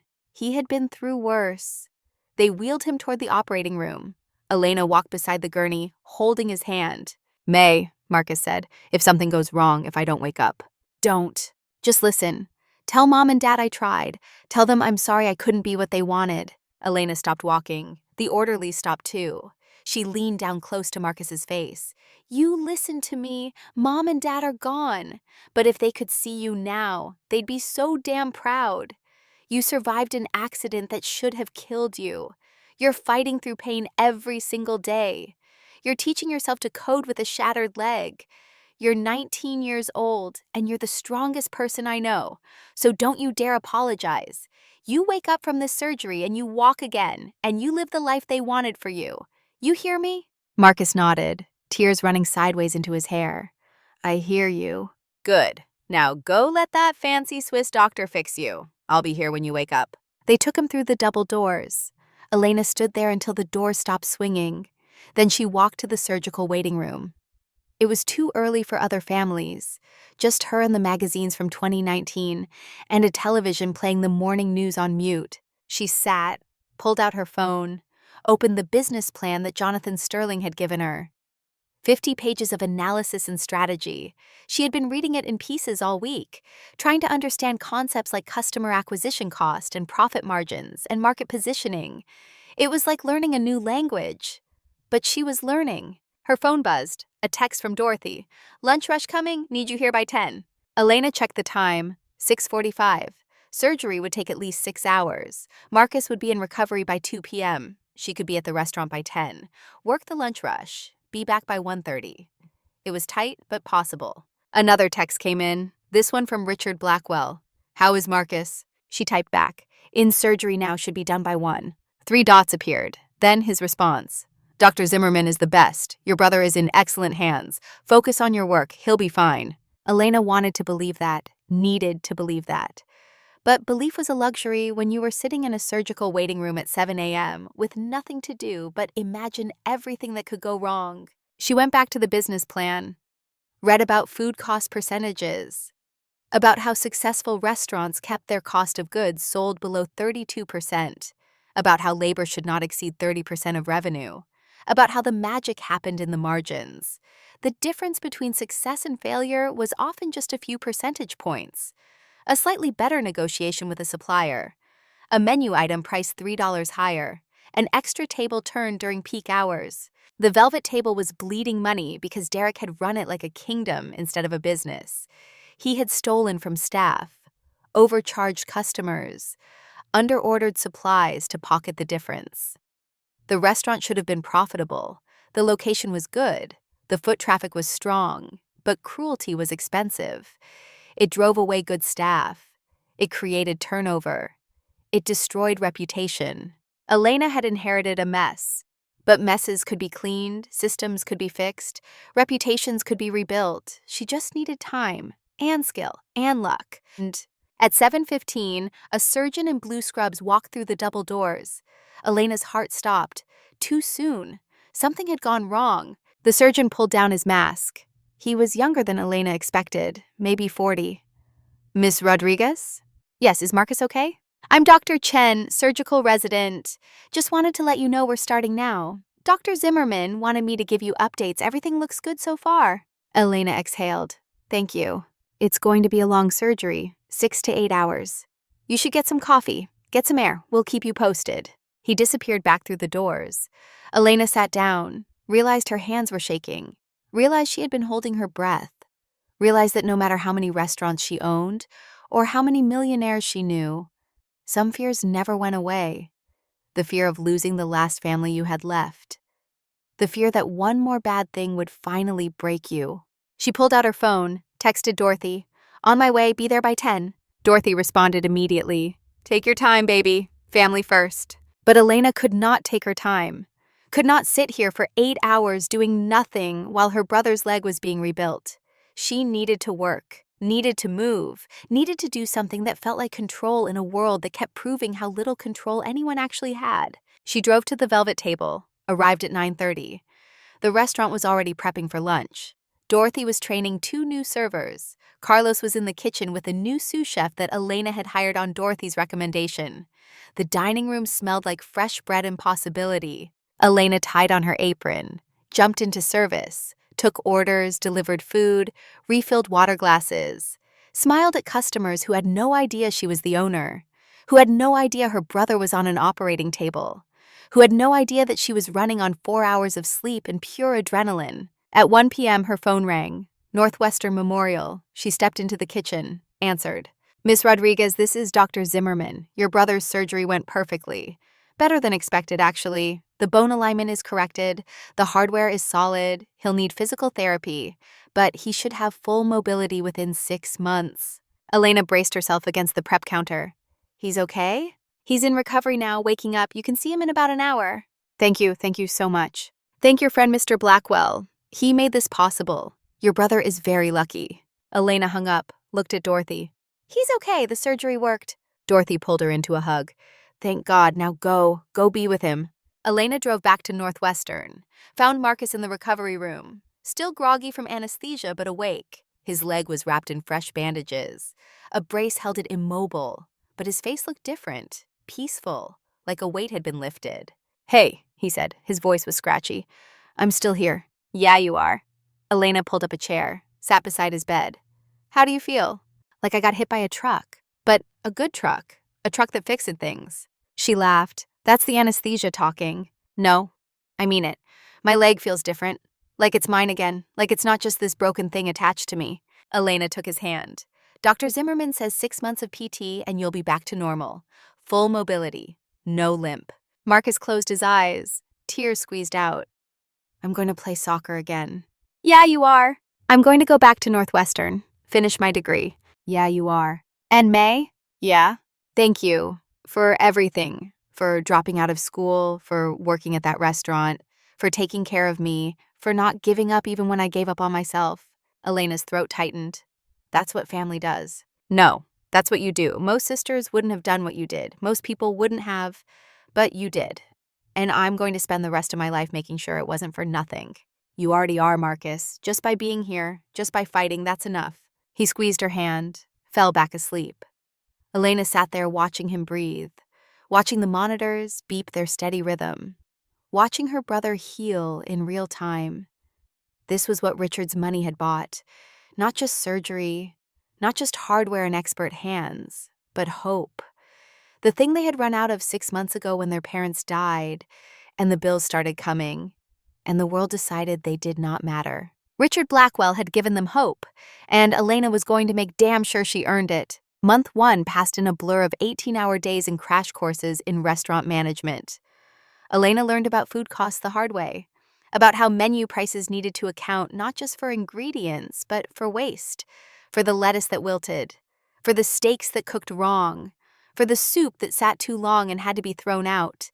She learned about scheduling, about how to balance labor costs with customer service, about how having too many servers on a slow night killed profits, about how having too few on a busy night killed reputation. She learned about the razor-thin margins that separated success from failure, how a restaurant that looked busy could be losing money, how one bad month could erase 3 good ones, how the difference between staying open and closing down was often less than $1,000. The board of advisors that Richard had assembled met once a week. Jonathan Sterling, Elena Vance, Marcus Thorne, 5 others who rotated. They reviewed her numbers, questioned her decisions, pushed her to think bigger, to raise prices, to expand the menu, to market more aggressively. At the end of month 1, Elena sat across from Jonathan Sterling in a conference room at Sterling Tech headquarters.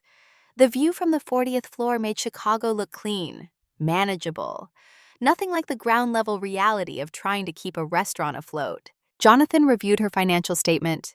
His face gave nothing away. You lost $4,000 this month. Yes, that's an improvement from week 1 when you were losing $5,000 a week. But it's still a loss. I know. The free meals at Table 19, they cost you about $800 a week, $3,200 for the month. Without that, you would have been profitable. Elena met his eyes. Table 19 isn't negotiable.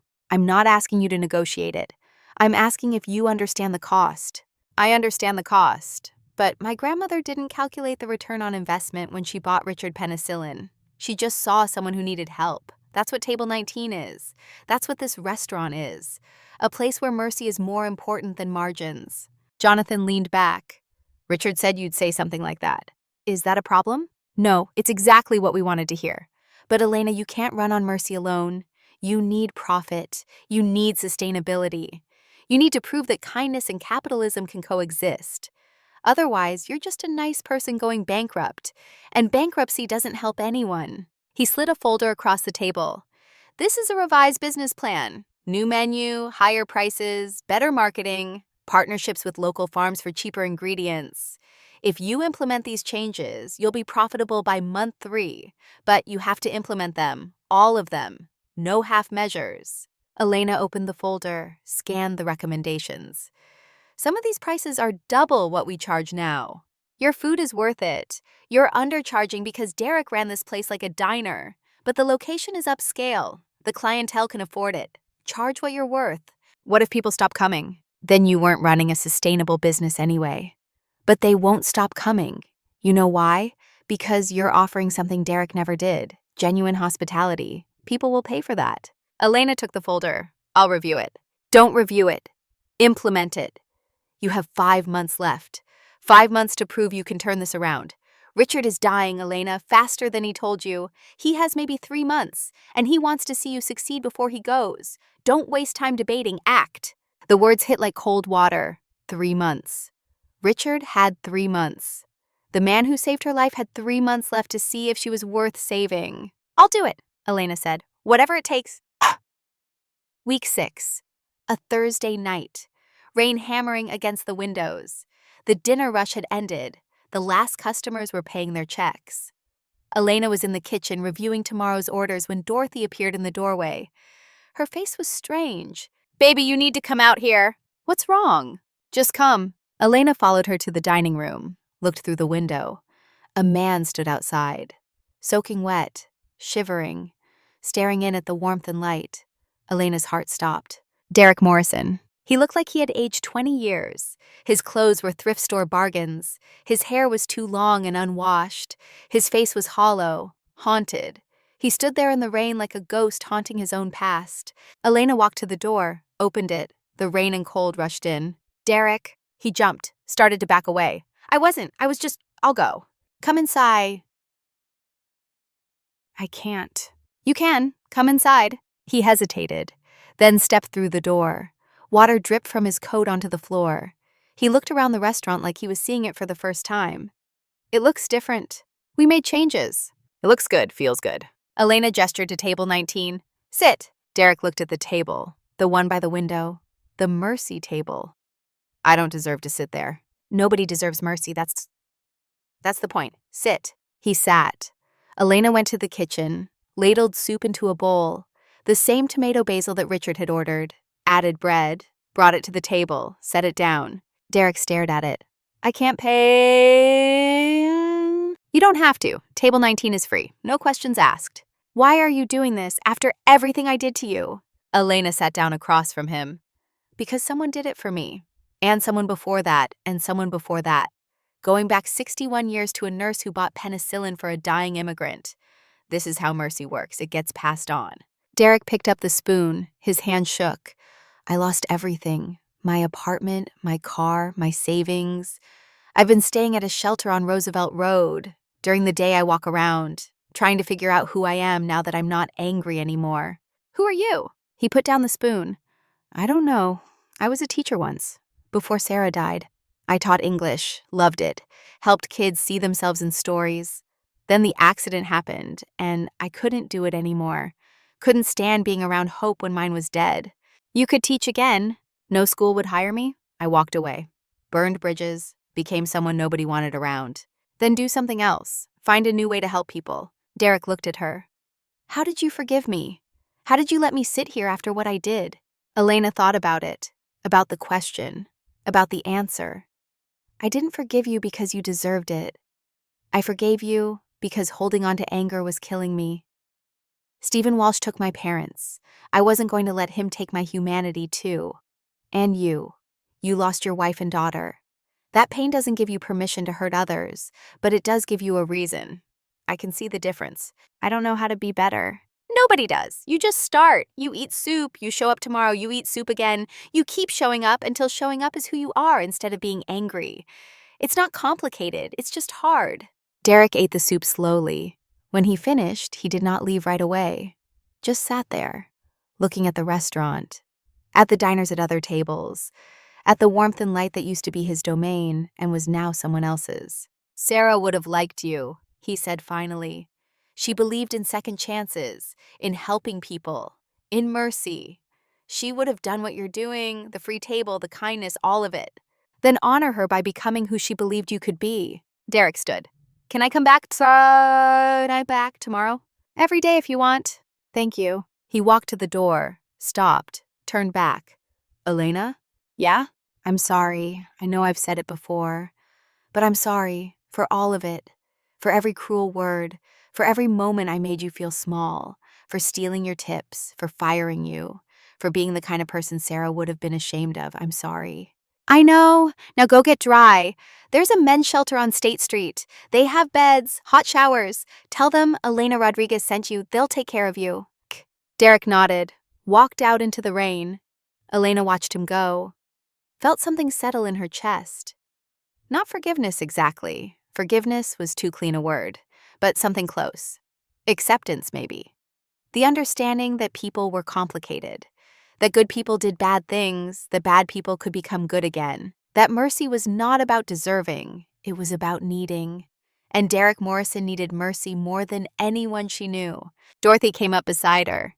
"You did good, baby." Did I? Or did I just enable him? There's a difference between enabling and helping. Enabling is doing for someone what they should do for themselves. Helping is giving them tools to do it. You gave him soup and dignity. That's helping. What he does with it is on him. Elena closed the door, locked it, flipped the sign to closed. "Miss Dorothy, do you think I'm doing the right thing? Running this restaurant, the free table, all of it?" Dorothy took her hand. "Baby, I've worked in restaurants for 32 years. I've seen every kind of owner. The ones who squeeze every penny, the ones who treat staff like machines, the ones who chase profits and forget people. You're different. You remember people, you see them, you treat them like they matter. That's rare. That's valuable. And yeah, it's hard, and yeah, you're going to make mistakes, but you're doing the right thing. I promise you that." Month 2 ended with a different story.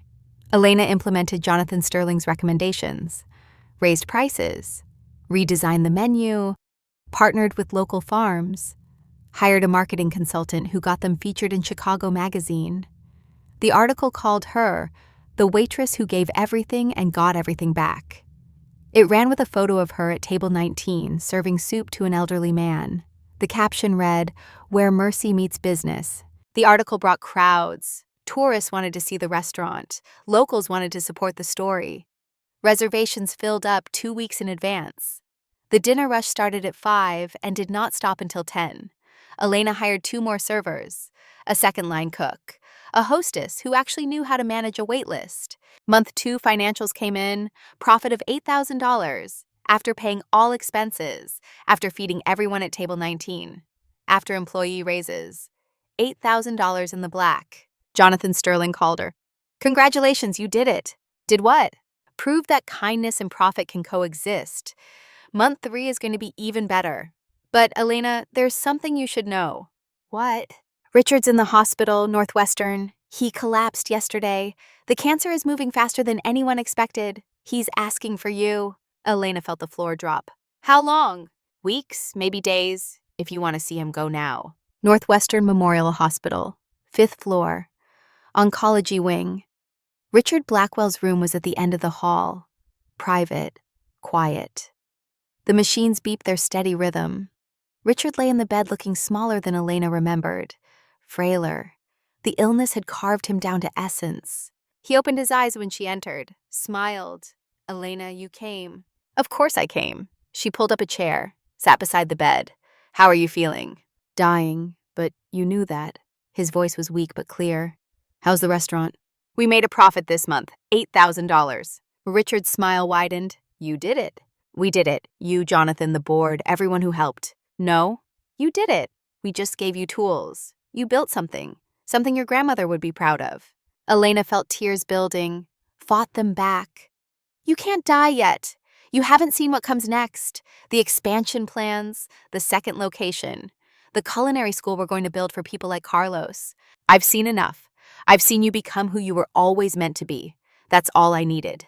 "Richard, I can't do this without you." "Yes, you can. You've been doing it. Keep doing it. Keep the table 19 tradition. Keep hiring people who need second chances. Keep proving that mercy compounds. That's my legacy.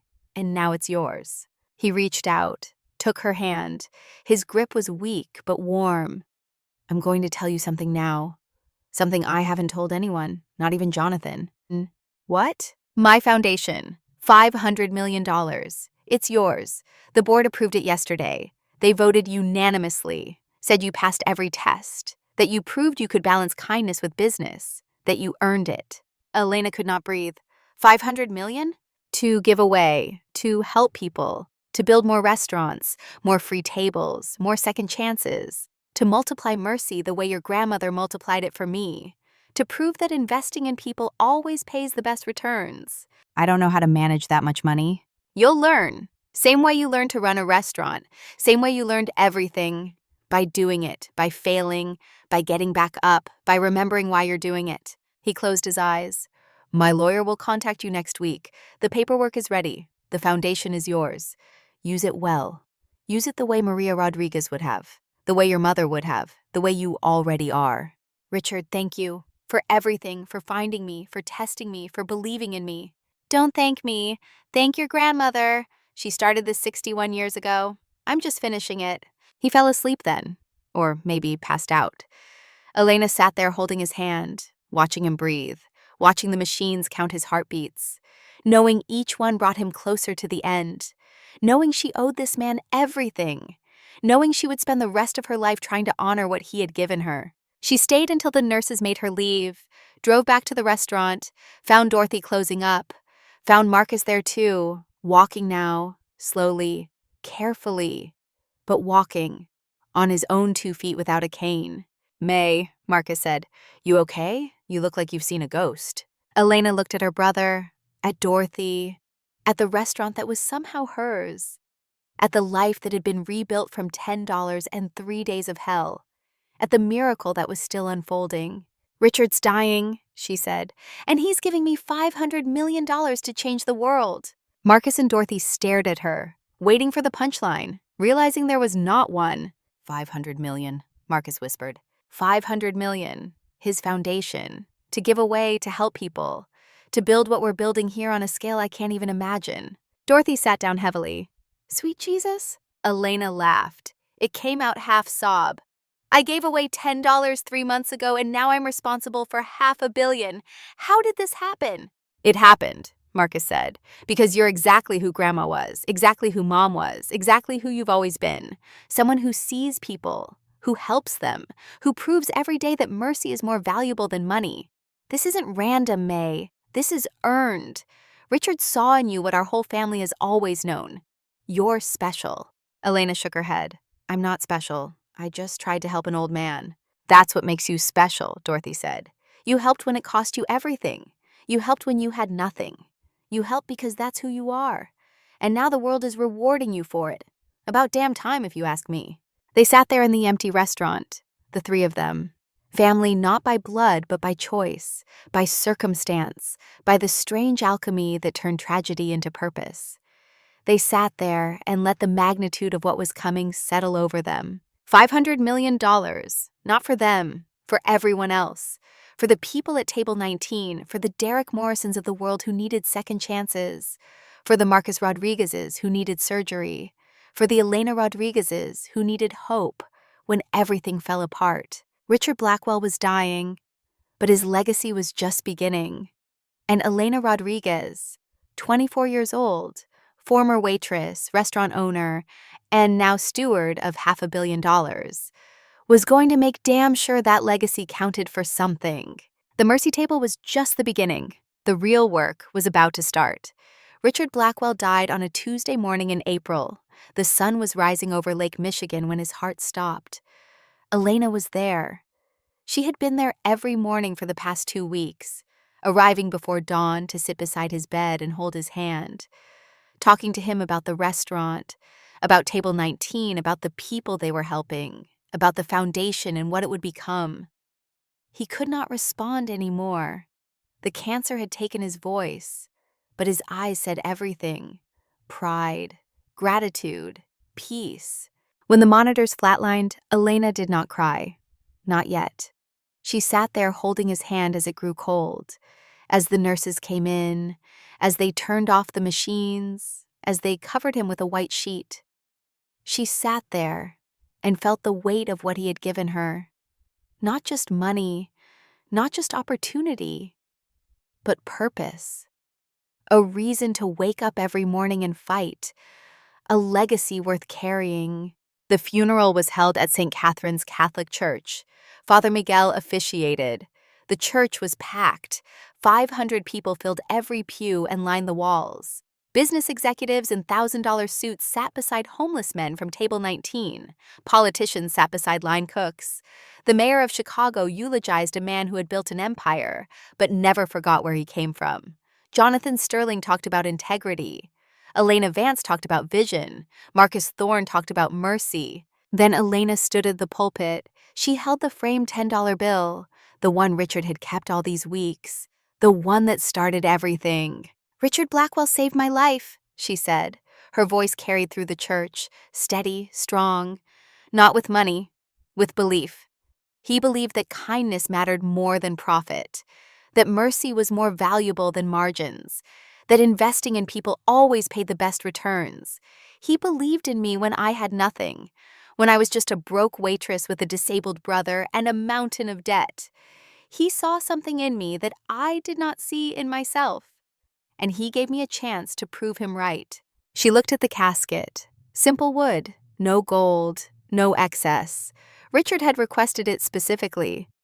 This $10 bill is worth more than his $42 billion empire, because this represents a choice.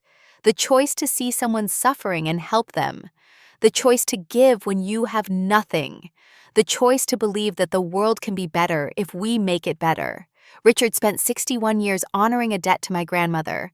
Now I'm going to spend the rest of my life honoring the debt to him.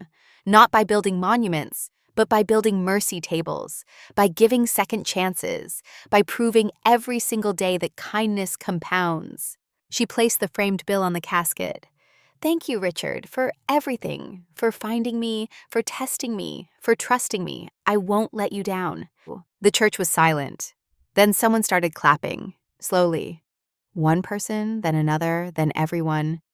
500 people standing and applauding a man who died believing the world could be better. A man who spent his last months proving it. Derek Morrison sat in the back pew, crying, not subtle tears, the kind that shook your whole body, the kind that came from realizing you had been given a gift you did not deserve and could not repay. He had been coming to table 19 every day for 2 months, eating soup, talking to Elena, slowly remembering who he used to be before grief turned him into a weapon. And now he sat in a church watching that man be buried. The man who bought a restaurant just to fire him.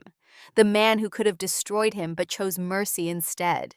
After the service, people gathered outside. The spring air was warm, trees were budding, the world was waking up from winter.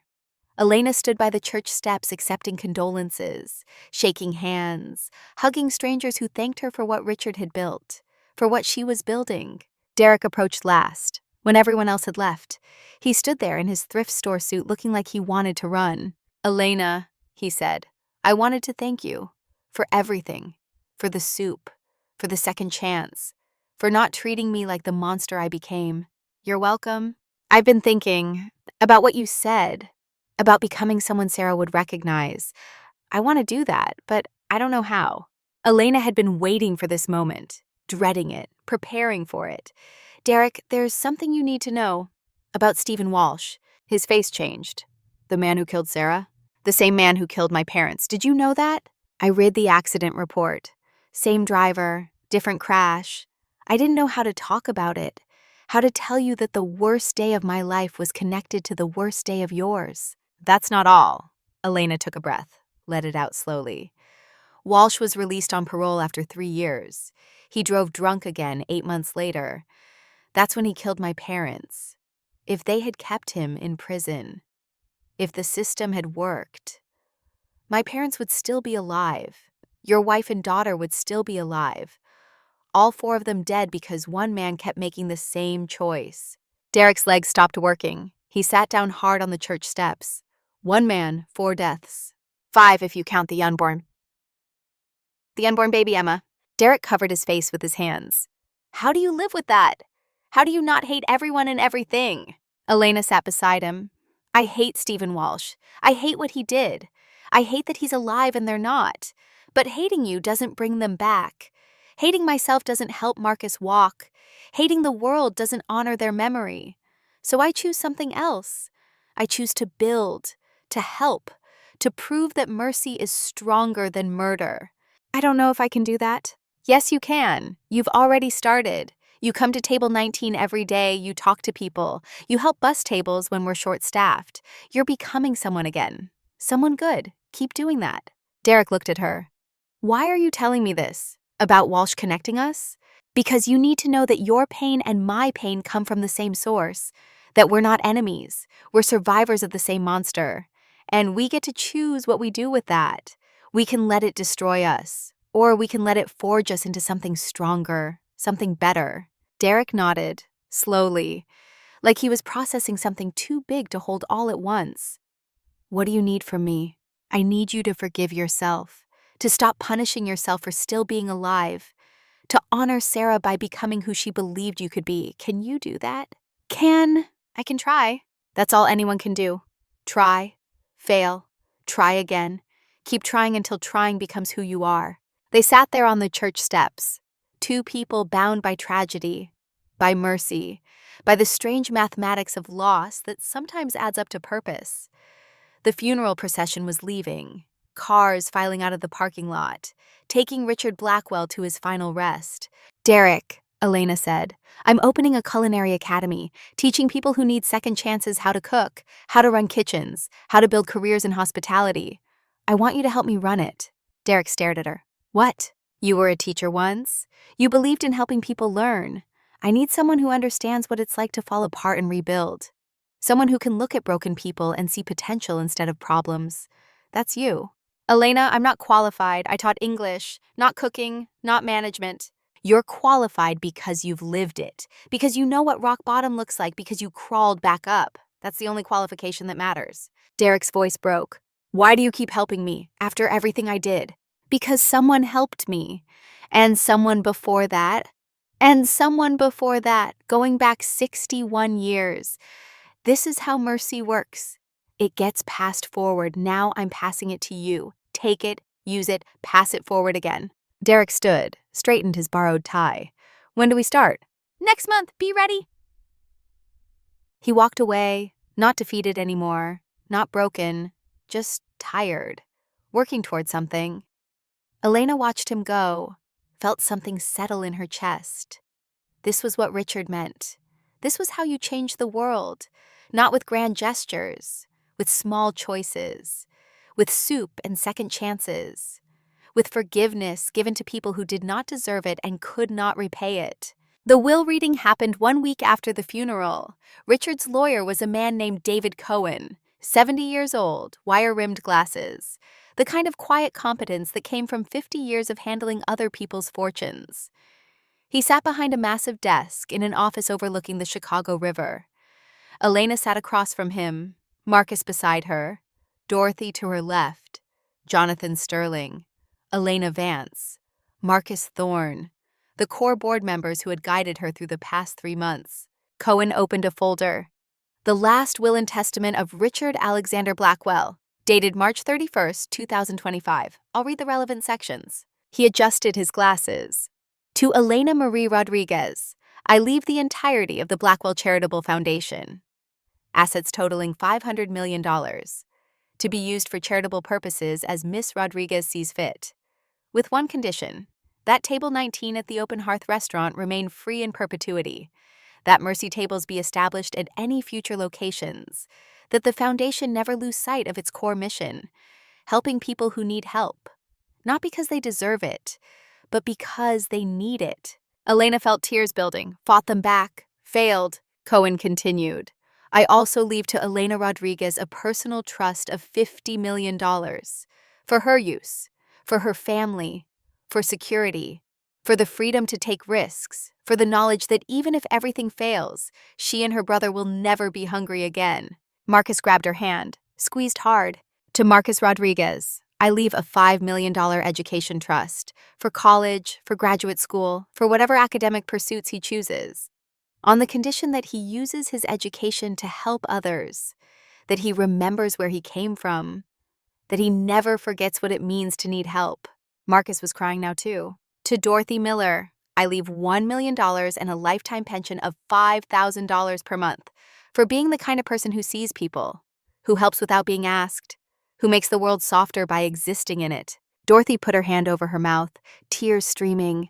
To Derek Morrison, I leave $500,000 to be used for education, therapy, and rebuilding his life, on the condition that he uses it to help others, that he takes the second chance he's been given and multiplies it. Cohen looked up. There are additional bequests, to Carlos, to the staff, to various charities, but those are the primary inheritances. He closed the folder. Miss Rodriguez, you are now responsible for $550 million. 500 in the foundation, 50 personal. That's a significant responsibility. Elena found her voice. I know! Do you understand what this means? The foundation has operating costs of $2 million per year. You'll need staff, accountants, lawyers, grant managers, people to vet applications, people to oversee projects.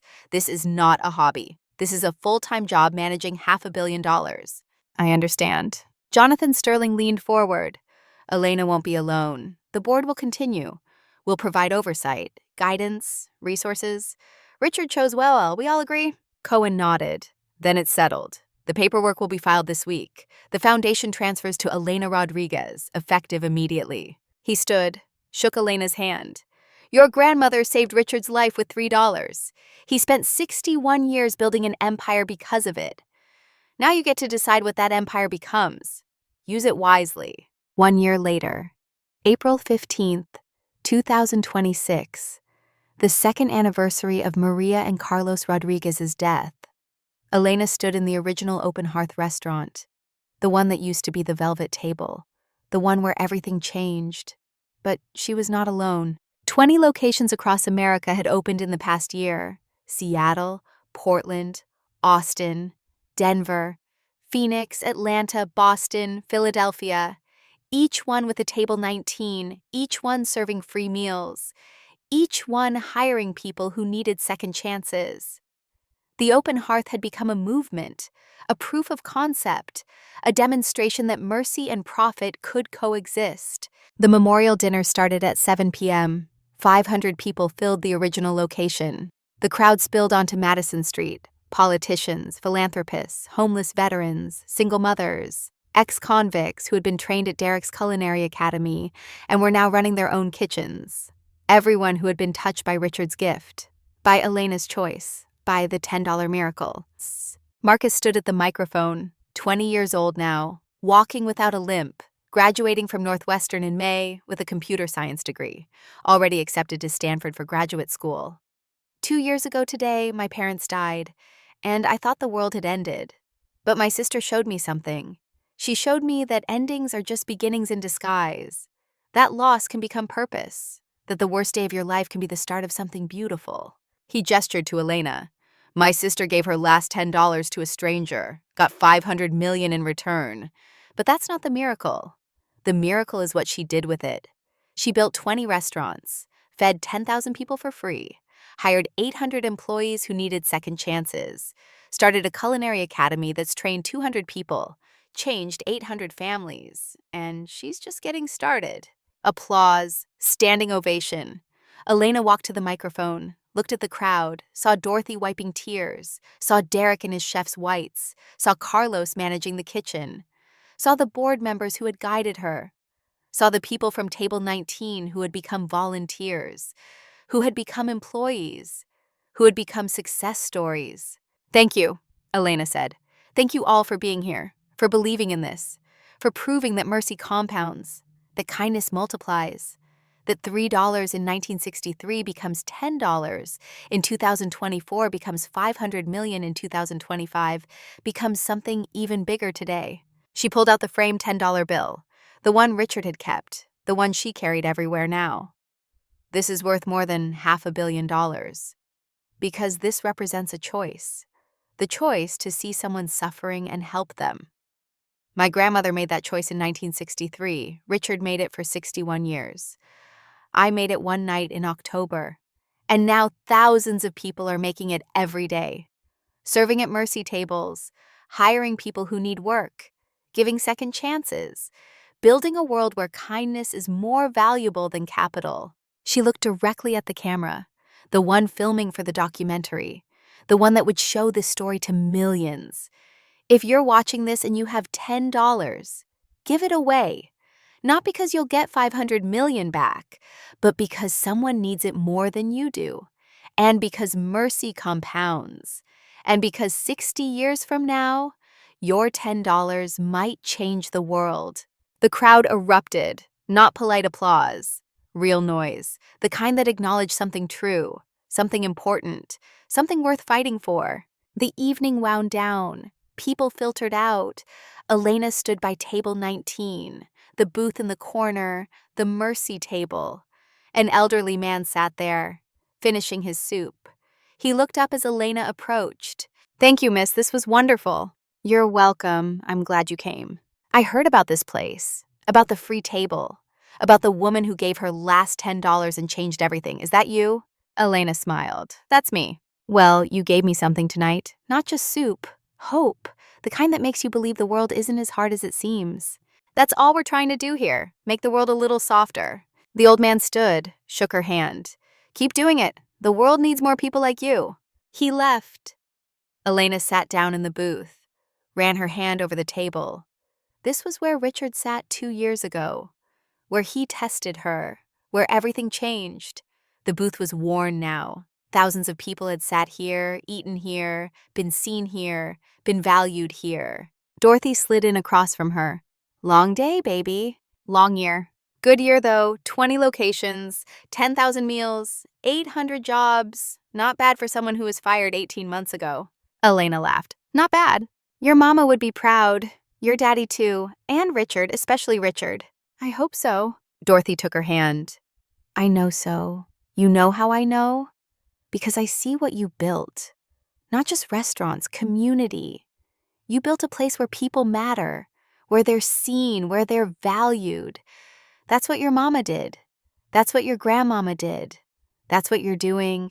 The Rodriguez way, mercy over everything." Elena felt the tears coming. Let them fall this time. "I miss them, Mom and Dad. I miss them so much." "I know you do, baby. But they're here, in everything you do, in every person you help, in every meal you serve.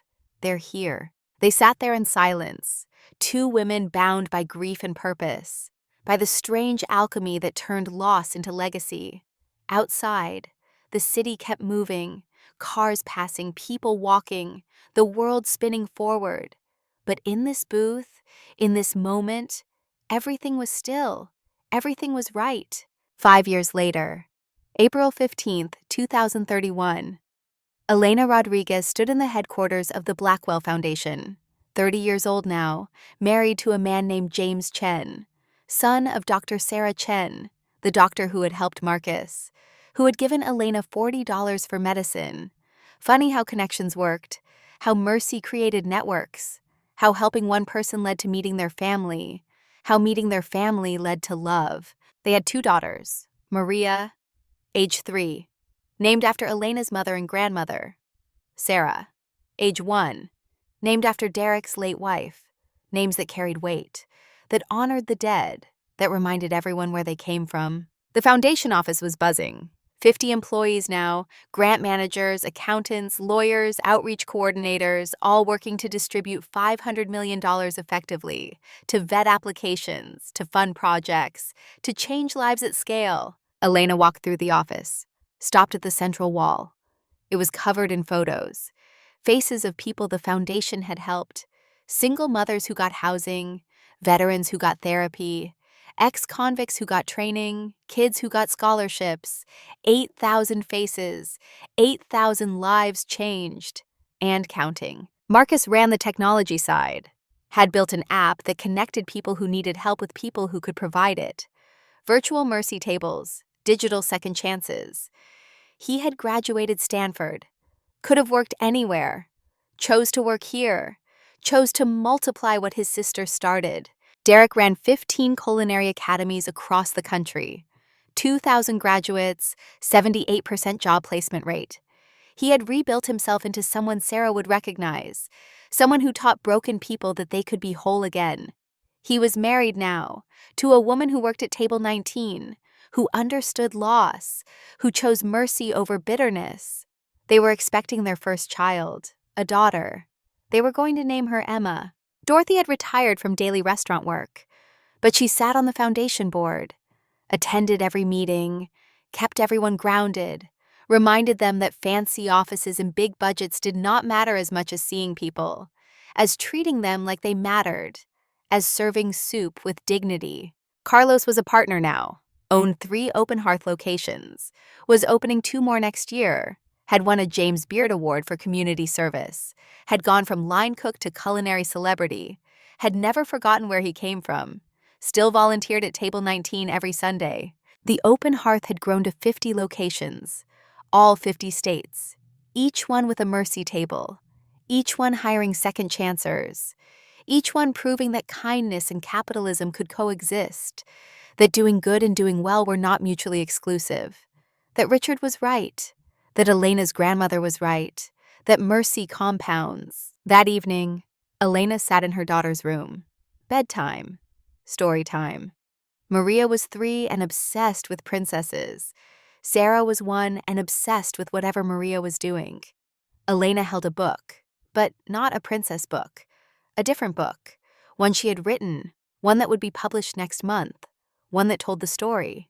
"Mama," Maria said, "read the story about the soup." Elena smiled. "Again? I've read it 10 times this week. It's my favorite." Elena opened the book. The title page read, "The $10 Miracle, How $3 Became 500 Million." Below the title was a photo, black and white, her grandmother Maria Rodriguez in her nurse's uniform, standing outside a hospital in Brooklyn, 1963. "Once upon a time," Elena read, "there was a nurse named Maria. She worked very hard. She helped sick people feel better. One day, she found a young man who was very sick. He had no money, no family, no one to help him. But Maria helped him anyway. She bought him medicine. It cost $3. That was a lot of money for Maria, but she gave it anyway, because Maria believed that helping people was more important than having money." "Why did she help him, Mama?" Maria asked. "Because he needed help. And because Maria believed that when you help someone, it makes the world better. Not just for them, for everyone." "What happened to the man?" "The man got better, and he never forgot what Maria did. He worked very hard. He built a company. He made a lot of money, and 61 years later, he found Maria's granddaughter. That's me." "You're in the story?" "I'm in the story. The man came to my restaurant. He pretended he forgot his wallet. I bought him soup with my last $10. And then he told me who he was. And he gave me his company and his money and the chance to help thousands of people. Just like Maria helped him." Maria thought about this. "So $3 became $10 became lots and lots of money?" "Exactly. That's how mercy works. When you help someone, it grows. It multiplies. It becomes something bigger. Your great-great-grandmother helped one man, and that one man helped me. And now I help thousands of people, and they'll help thousands more. That's the miracle." "Can I help people too?" Elena pulled her daughter close. "You already do. Every time you share your toys. Every time you're kind to someone who's sad. Every time you choose to help instead of hurt. That's how you change the world, one choice at a time." Sarah was already asleep, thumb in her mouth, peaceful. Elena kissed both their foreheads, turned off the light, stood in the doorway looking at them. These were her daughters, Maria Rodriguez's great-great-granddaughters, carrying a legacy they were too young to understand, but they would, someday. She would make sure they knew where they came from, what their names meant, why mercy mattered. James appeared behind her, put his arm around her waist. "Good story. It's a true story." "The best ones are." They walked downstairs. The house was quiet, comfortable, not excessive. They could have bought a mansion with the 50 million Richard left, but they chose this, a 3-bedroom home in Lakeview, the same neighborhood where they had grown up struggling, close to the original Open Hearth, close to where it all started, because forgetting where you came from was the fastest way to become someone you did not want to be. Elena's phone buzzed. A text from Dorothy. "Turn on Channel 7, they're doing a piece on us." Elena turned on the television. The evening news. The anchor was a woman in her 50s, professional, serious. "Tonight, we have a special report on the Open Hearth movement, a chain of restaurants that started with one waitress and $10 and became a nationwide phenomenon of mercy and second chances." The screen cut to footage of the original location. Table 19, people eating soup, volunteer serving, smiles, dignity, hope. The reporter's voice continued. "Elena Rodriguez gave her last $10 to a stranger 2 years ago. That stranger was billionaire Richard Blackwell. And that $10 became a $500 million foundation. But the money isn't the miracle. The miracle is what she's building. 50 restaurants, 10,000 free meals per week, 2,000 trained culinary professionals, 8,000 families helped, and the number keeps growing. Cut to interview footage. Elena on camera. Richard taught me that mercy compounds, that when you invest in people, you get returns that can't be measured in dollars. We've proven it every single day at 50 locations, and we're just getting started. Cut to Derek and his chef's whites. I was the villain in this story. I was cruel. I was broken. Elena could have destroyed me. Instead, she fed me. She hired me. She believed I could be better. Now I run culinary academies. I train people who were where I was. Broken, angry, lost, and I show them what someone showed me, that you can rebuild, that mercy is real, that second chances work. Cut to customers at table 19, an elderly veteran. I ate here when I had nothing. No money, no hope. They fed me, they saw me, they treated me like I mattered. Now I volunteer, I help serve, I pass it forward. A single mother. I lost my job, lost my apartment, came here desperate. They fed my kids, no questions, no judgment, just food and kindness. That kept us going until I found work. Now I donate, because I remember what it's like to need help. The news piece ended with Elena's closing words. My grandmother started this in 1963 with $3. Richard continued it for 61 years. Now it's my turn. Now it's all of our turns.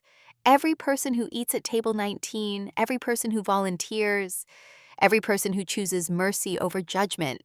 We're all part of this. We're all building something bigger than ourselves. And that's the real miracle, not the money, the movement. The anchor came back on screen. The Open Hearth is now in all 50 states. They're expanding internationally next year. London, Paris, Tokyo. Proving that mercy is a universal language, that kindness compounds, that $10 can change the world. Reporting from Chicago, this is Sarah Mitchell, Channel 7 News. Elena turned off the television, sat in silence, James beside her. You did it, he said. You changed the world. We did it. All of us. Dorothy, Marcus, Derek, Carlos, the board, Richard, my grandmother, everyone who chose to help instead of hurt. That's how worlds change. Not one person, all of us. Her phone rang, Marcus calling, she answered. May, did you see the news? I saw it. We're getting 500 emails an hour. People wanting to volunteer, wanting to donate, wanting to open mercy tables in their cities. This is exploding. Then we better be ready. Get the team together tomorrow. We need to scale faster, more locations, more training, more mercy. On it. Love you, sis. Love you too. She hung up, looked at James. It's happening. The thing Richard dreamed about. The thing my grandmother started. It's becoming real. It was always real, you just made it visible. Elena walked to the window, looked out at Chicago, the city lights, the lake beyond, the world that kept spinning forward. Somewhere out there, someone was hungry, someone was homeless, someone was broken, someone needed help. And somewhere out there, someone was helping, serving soup, offering a second chance, choosing mercy over judgment, building a world where kindness mattered more than capital. That was the legacy. Not the money, not the restaurants, not the awards or the news coverage or the documentary that would win an Oscar next year. The legacy was the choice to see people who were invisible, to help people who could not help themselves, to prove every single day that mercy compounds. Elena touched the window, left a handprint. Her mark on the world, small, temporary, but real. Thank you, Abuela, she whispered. Thank you, Richard. Thank you for believing that $3 could become everything. You were right. She turned from the window, walked upstairs, checked on her daughters, Maria and Sarah, sleeping peacefully, loved, secure. They would grow up in a world that was slightly better than the one Elena inherited, and they would make it better still, would carry the mercy forward, would tell the story to their children, would prove that legacy is not about money, it's about values, about choices, about who you become when no one is watching and everyone needs help. The $10 miracle was never about $10. It was about the choice to give it, the choice to see suffering and respond, The choice to believe that the world could be better if we made it better. That choice echoed through generations. From Maria Rodriguez in 1963, to Richard Blackwell, to Elena Rodriguez, to her daughters, to their daughters, to everyone who would come after. An unbroken chain of mercy stretching forward into a future that was still being written. And it all started with $3, one bottle of penicillin, one dying immigrant, one nurse who chose to help. The rest was just mathematics, the compound interest of kindness, the return on investment of mercy, the proof that when you give everything, you get everything back. Not in money, in meaning, in purpose, in legacy, in the knowledge that you made the world softer, that you left it better than you found it, that you mattered. Elena Rodriguez closed her daughter's door, walked downstairs, sat with her husband, planned tomorrow's work, the next restaurant, the next culinary academy, the next 1,000 people who needed help. The work was never done. The mercy table was always open. The story was still being written. And somewhere in heaven, a nurse named Maria Rodriguez was smiling because her $3 had finally come home, multiplied beyond recognition, transformed into something beautiful. A world where $10 could change everything, where mercy was currency, where kindness compounded. That was the miracle. That was the legacy. That was the promise kept 68 years later. $3, $10, 500 million. The numbers did not matter. The choice did. The choice to help, always. And the story goes on.